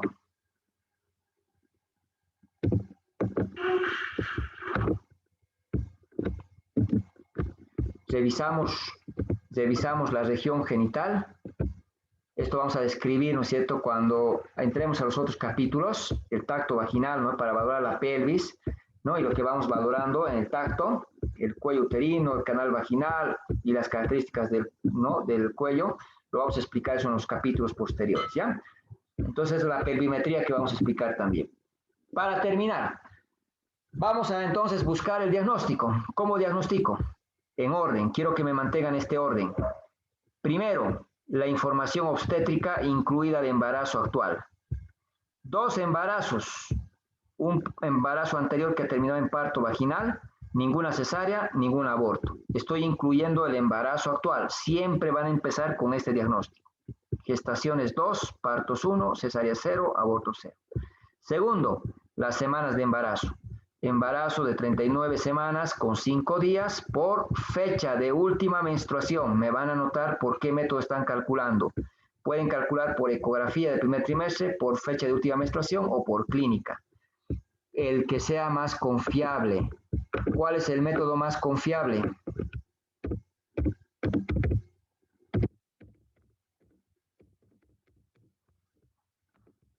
¿Cuál es el método más confiable que hemos dicho? Ecografía, doctor. Ecografía del primer trimestre, ¿no es cierto? Entonces, prohibido ver 3 diagnósticos de las semanas de embarazo. No quiero ver 3 diagnósticos. Esta embarazada que ha venido con 42 semanas por la ecografía del primer trimestre, 39.5 semanas por fecha de última menstruación, 36 semanas por clínica. No. ¿Por qué? Por ecografía del primer trimestre el embarazo es postérmino. Por FUM es de término. Por clínica es pretérmino. Esta paciente, si viene con 1 de dilatación, si es postérmino, tengo que internarla, porque es postérmino, tengo que inducir al parto. No le puedo dejar caminando. Si es de 39 semanas, tengo que mandarle a que camine, que vuelva en 4 horas, porque recién va a empezar su parto. Si tiene 36 semanas, tengo que internarla para que no nazca. Aquí le voy a internar para hacerle nacer, aquí para que no nazca. Entonces son 3 conductas totalmente diferentes. ¿Cuál voy a hacer caso si coloco este diagnóstico? ¿No es cierto? Entonces solo me va a crear confusión. ¿Cuál tendrían que colocar en este ejemplo? ¿Cuál es el diagnóstico que tendría que colocar?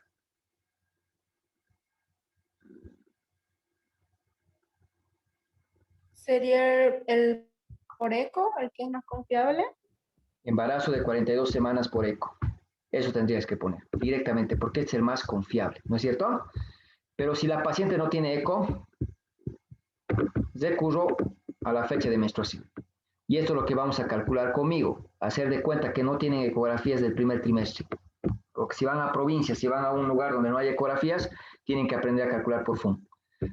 Y la clínica solo si no hay esos 2. Solo la clínica en esos casos. No van a utilizar la clínica en todos sus pacientes. Uno solo quiero que escojan, el más confiable. El tercer diagnóstico me van a colocar feto único vivo porque han sentido una palpación si es uno solo. Por frecuencia cardíaca fetal vivo, porque han escuchado el corazón, ¿no? Y eso lo van a notar. Luego los otros diagnósticos, ¿no? Si hay infección urinaria baja, si hay hemorragias de la segunda mitad del embarazo, placenta previa, lo que venga después. Primero estos 3 diagnósticos, no se olviden, no se olviden. Ese orden quiero ver en sus diagnósticos. Doctor, ¿ha puesto varias líneas? Sí, he puesto varias líneas, porque no voy a darte yo el diagnóstico, tú tienes que hacer diagnósticos. Si tiene una cesárea, tiene que colocar cesárea previa. ¿La cesárea es de riesgo? Sí, se puede romper el útero. Sí, hay complicaciones. Entonces me colocará alto riesgo obstétrico. Si está sentado, es pélvico, alto riesgo obstétrico, porque pélvico puede trancarse la cabeza. Entonces, los diagnósticos en los ejercicios yo no te los voy a dar. Tú los tienes que hacer en este orden. Estos 3 primeros quiero el orden así. Y el resto lo que ustedes encuentren. ¿No es cierto? Vamos a empezar con las semanas de embarazo. ¿Cómo se calcula las semanas de embarazo? Eco de primer trimestre, que es la más confiable. La fecha de última menstruación, que también es confiable, pero más fidedigna la eco. Y la clínica al final, solo al final. Voy a calcular por FUN. Regla de los 7. Regla de los 7. ¿Cómo vamos a calcular por FUN? Hay varias formas de calcular las semanas. A ver, hoy día, 12 de febrero del 2021. Viene una paciente que su menstruación última ha sido el 1 de junio del 2020. ¿Cuándo es la fecha probable de parto de esta paciente?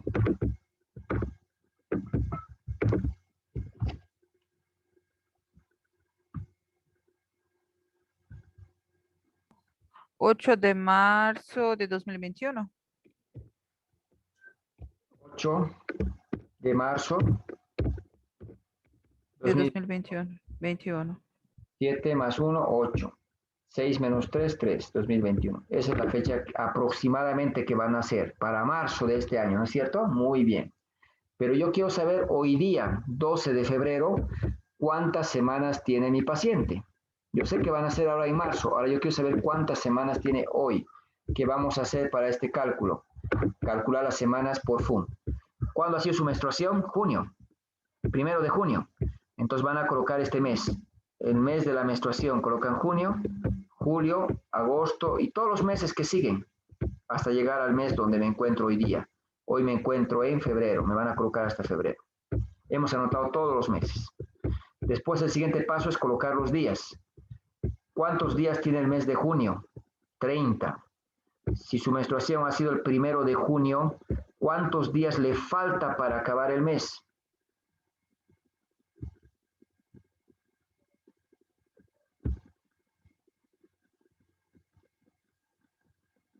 ¿Cuántos días le falta para acabar el mes? 29. 29. 29, porque aquí ya tiene un día que estaba registrado el comienzo de su menstruación. Julio, 31 días tiene, agosto 31, septiembre 30, octubre 31, noviembre 30, diciembre 31, enero 31. Febrero tiene 28 días este año, pero no voy a poner 28, voy a colocar el día de hoy. Voy a colocar 12, porque quiero saber hasta hoy día cuántas semanas tiene. Voy a sumar todos los días desde su última menstruación hasta hoy día. Me da 256 días. En obstetricia no manejamos días, manejamos semanas con días. Entonces, 7 días hacen una semana, divido entre 7. Me da 36.57 y más. Los decimales solo necesito uno. El 7 le redondea a 6, al 5, ¿no es cierto? Entonces le voy a pasar a 6. Solo con un decimal me van a colocar. 36.6. 36 semanas con 6 días. ¿Es pretérmino o es de término este embarazo?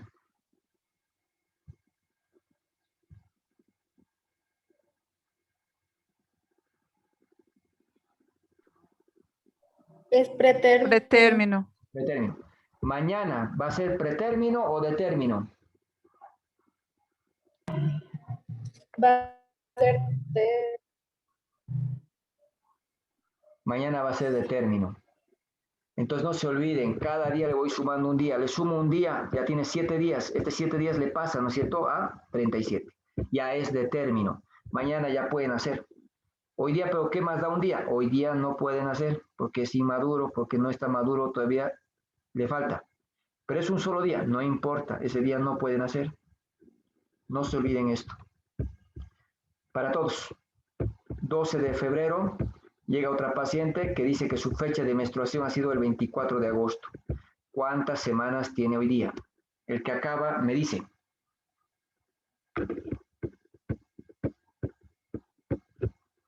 ¿Puede repetir, doctor, por favor? 12 de agosto. Viene otra paciente. Su menstruación es el 12 de febrero. Hoy día llega otra paciente. Su menstruación es el 24 de agosto. ¿Cuántas semanas tiene hoy día?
Doctor, ya terminé.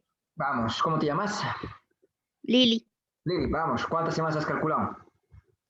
24,6 semanas. Entonces, eso es lo que hacemos todos los días.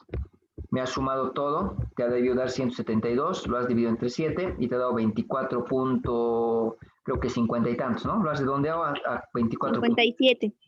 Bien, lo has redondeado a 24.6, ¿no? Perfecto, así. ¿Quién decía que medicina no tiene números? Tiene números. Cuando lleguen a pediatría es puro cálculos, ¿no? Las dosis y todo ello. Y en ginecología están dándose cuenta que también necesitamos hacer cálculos, ¿no? Hay muchas formas de calcular las semanas de embarazo. Vamos a empezar con esta primera fórmula hoy día, ¿ya? Que es la más acercada a lo exacto, porque está tomando todos los días. Desde que ha empezado su menstruación hasta hoy día, eso lo está tomando. Entonces es bastante confiable. Hay métodos, por ejemplo, que puedo recurrir, hemos dicho, a la clínica. Y la clínica te dice, si el útero llega entre el ombligo y el pubis, tiene 18 semanas. Si está a nivel del ombligo, 22. Si está al sifoides, 37. Entre el sifoides y el ombligo, 30. Es memoria. No es muy recomendable. El que hemos explicado, si la altura del útero está debajo del ombligo, le sumo 4. Si está arriba, le sumo 7. Si está a nivel del ombligo, 6. Esto es fácil. Esto es lo que hacemos. Quiero aplicar alguna fórmula. Muy bien. Hay la regla de McDonald, hay la regla de Alfeld. Alfeld te calcula en meses. En obstetricia nosotros no manejamos meses. El diagnóstico no puede ser en meses, entonces no me sirve. McDonald maneja en meses, no me sirven, pero también maneja en semanas. Esta es la que voy a utilizar. Entonces, si no quiero utilizar esta regla de más 4, más 7, más 6, que es bastante práctica y sencilla, recurro a la regla de McDonald. ¿Cómo dice McDonald? Voy a medir la altura del útero. Si mide 21 centímetros, por ejemplo, anoto 21 centímetros. Este 21 lo voy a multiplicar por 8 y el resultado lo voy a dividir entre 7. Y esas son las semanas de embarazo. ¿Cuántas semanas tendría una altura uterina de 21 centímetros según la regla de McDonald?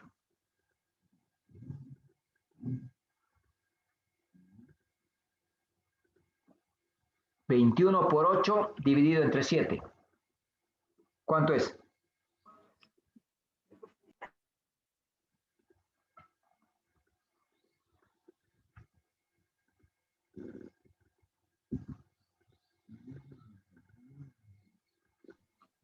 ¿24 semanas, doctor?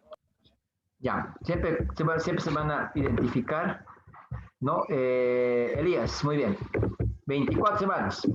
A ver, 21 por 8, 168. Lo divido entre 7, 24 semanas. Eso es lo que estamos haciendo, ¿no es cierto? Muy bien. Ya para ir terminando, les he dicho también, la altura uterina sirve para calcular el peso del feto. Yo quiero saber cuánto pesa este feto. Tenemos la regla de Johnson y tenemos la regla de Wahl. La regla de Johnson tiene un error, un margen de error de 100 gramos. Puede ser más o puede ser menos. Sirve para todas las pacientes. Alturas del útero mayores de 30 o menores de 30. Deme un minutito.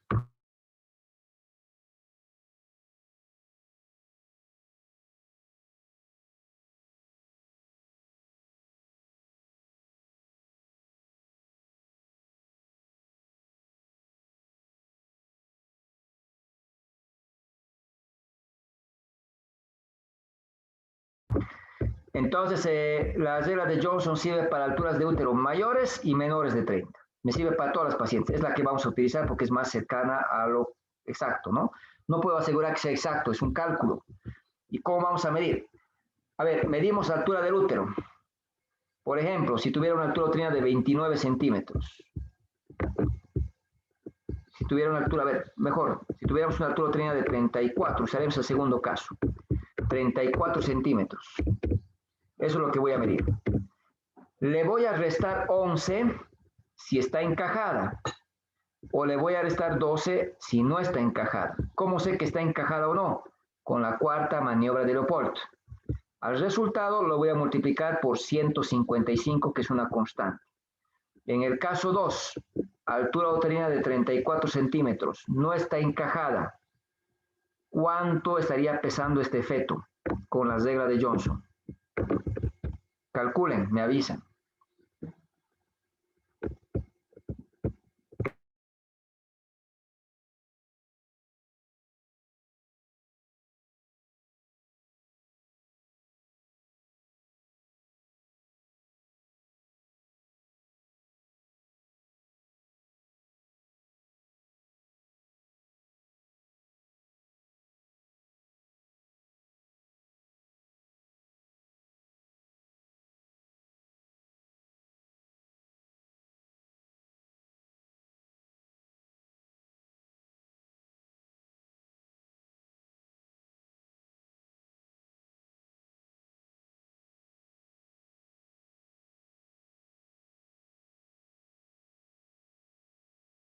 Sería 1 gramo 126 A ver, ¿cuánto? del segundo. ¿Me dictas? 1 gramo 826. 826. No creo que sea 1826. Algo te has debido equivocar. Es muy pequeño para poder tener 34 centímetros de altura. ¿Cómo has calculado? 24 menos ¿cuánto?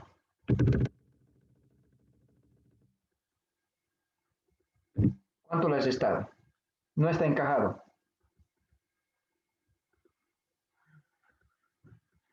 Si no está encajado, ¿cuánto restamos? 11. No está encajado. Cuando no, Sería 12. eso, cuando no está encajado le resto más, ¿ya? 12. Esto me da entonces ¿cuánto? 22, ¿no es cierto? 22. ¿Por cuánto tengo que multiplicar? 155. ¿Cuánto sería? 22 por 155. 3.410. 3.410. Eso, entonces, siempre, ¿no es cierto? Multiplique el 22 por 155 y te va a dar 3.410. Es lo que tienen que colocar, 3.410. ¿Qué quiere decir? Que este feto pesa 3 kilos 410 gramos, ¿no? Eso es. Así tenemos que calcular. Tiene un peso adecuado para la edad gestacional, ¿no? Peso adecuado es de 2.500 hasta 3.500, ¿no? En el promedio que vamos manejando. Entonces está muy bien. Eso es lo que tienen que hacer. Por ejemplo, si tuvieras una altura de 29 centímetros, el caso 1, está encajado. ¿Cuánto pesa este feto?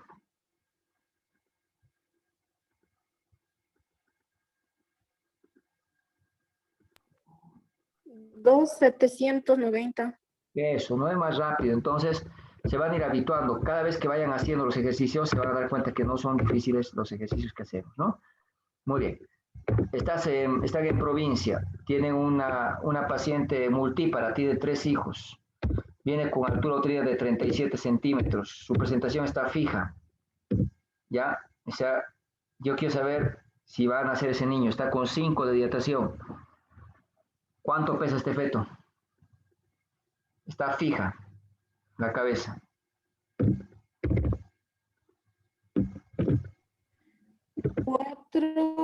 400. ¿Cuánto? 4,000, o sea, 4 kilogramos.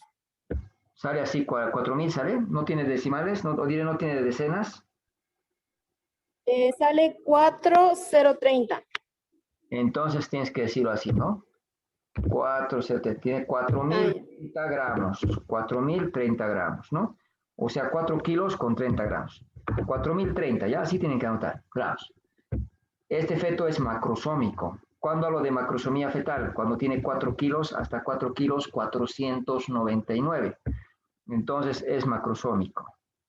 ¿Puedes indicar parto? ¿Te puedes animar a tener parto de esta paciente? No, ¿verdad? ¿Por qué?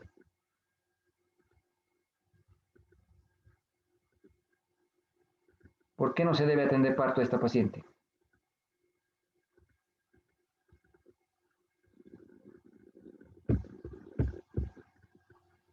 Macrosomía fetal no es indicación para cesárea, doctor. Porque es una desproporción cefalopélvica. El feto es muy grande para que atraviese la pelvis. Porque si inicio el parto puede romper el útero. Porque puede provocar desgarros vaginales, perineales. Porque puede presentar distocia de hombros. Puede tener asfixia perinatal, muerte fetal. Puede tener fractura de clavícula. Puede tener presión del plexo braquial. Puede tener muchas complicaciones. Nace el niño, puede tener atonía uterina, hemorragia puerperal, muerte. Entonces tiene muchas complicaciones, por eso no puedes atender parto en un primer nivel y peor por vía vaginal, ¿no es cierto? El nacimiento puede ser necesario por la cesárea, dependiendo la proporción que tenga pelvis con el feto, ¿no? Para eso nos sirve. Entonces, eso es lo que quiero que vayan haciendo. La regla de Wall solo sirve para altura uterina mayor de 30. ¿Qué quiere decir? No me sirve para el caso 1, pero sí me sirve para el caso 2.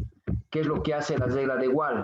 Que no es una regla, ¿no es cierto?, que sea más recomendada que la de Johnson. La de Johnson es la más recomendada. Pero esta regla es bien fácil. El segundo dígito lo multiplico por 2. 4 por 2, ¿cuánto es?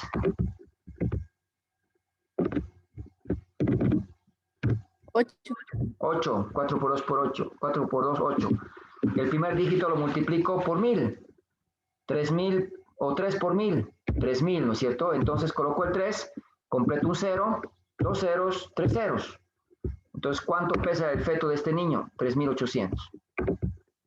Si tuviera 33 de altura, ¿cuánto sería el peso? 3.000, porque multiplico por 3, ¿no? Y ahí tiene 1, 2, 3 ceros, ¿no? 3.000. Pero he dicho el segundo dígito lo multiplico por 2. 3 por 2, 6. 1.600. 6. ¿Cuánto pesa un feto con 32 de altura?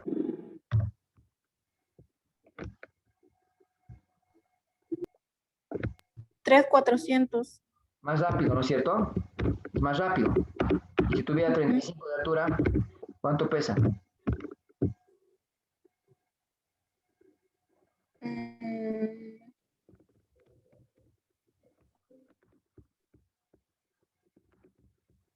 3.000. 2 por 5, 10. Le sumo 1, entonces 4.000, ¿no es cierto?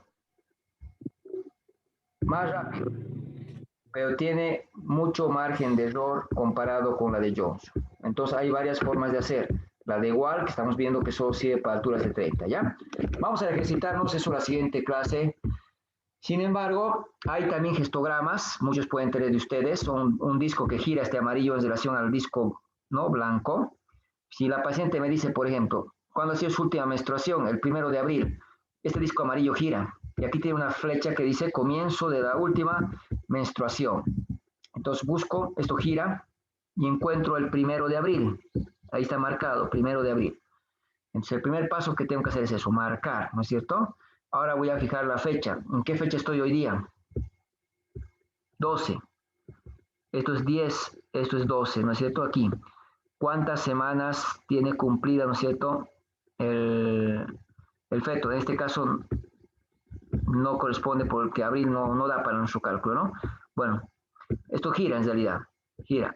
No nos va a dar porque ya abril ya tendría que haber nacido el niño, ¿no es cierto? En enero, 40 semanas. Entonces esto voy a cambiarlo para poder explicar más adelante cómo se va girando y cómo se va haciendo en la foto, ¿ya? Esto, por ejemplo, me sirve para poder estimar. Pónganse que una paciente llega, a ver, para el ejemplo, llega el mes de noviembre, pónganse el 10 de noviembre, y dice que su menstruación ha sido el 1 de abril, como estábamos explicando, ¿ya?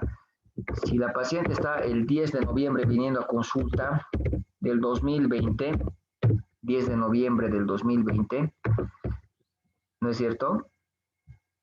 Y su menstruación ha sido el 1 de abril, coloca la flechita en 1 de abril. El siguiente paso, después de colocar la flechita en abril, busca la fecha en la cual se encuentran. En este caso hemos dicho 10 de noviembre. 5, 10 de noviembre. Aquí está 10 de noviembre. ¿Cuántas semanas tiene cumplidas? Aquí está 31 semanas. 30, 31. Entonces ahí puede saber que su paciente está con 31 semanas. Entonces esto es fácil de poder utilizarlo. Simplemente buscar la fecha del primer día de la menstruación y marcar con esta flecha, ir a la fecha en la cual se encuentran. Tienen en el celular aplicativos como este gestograma, que colocan la fecha de última menstruación y les calcula la fecha probable del parto.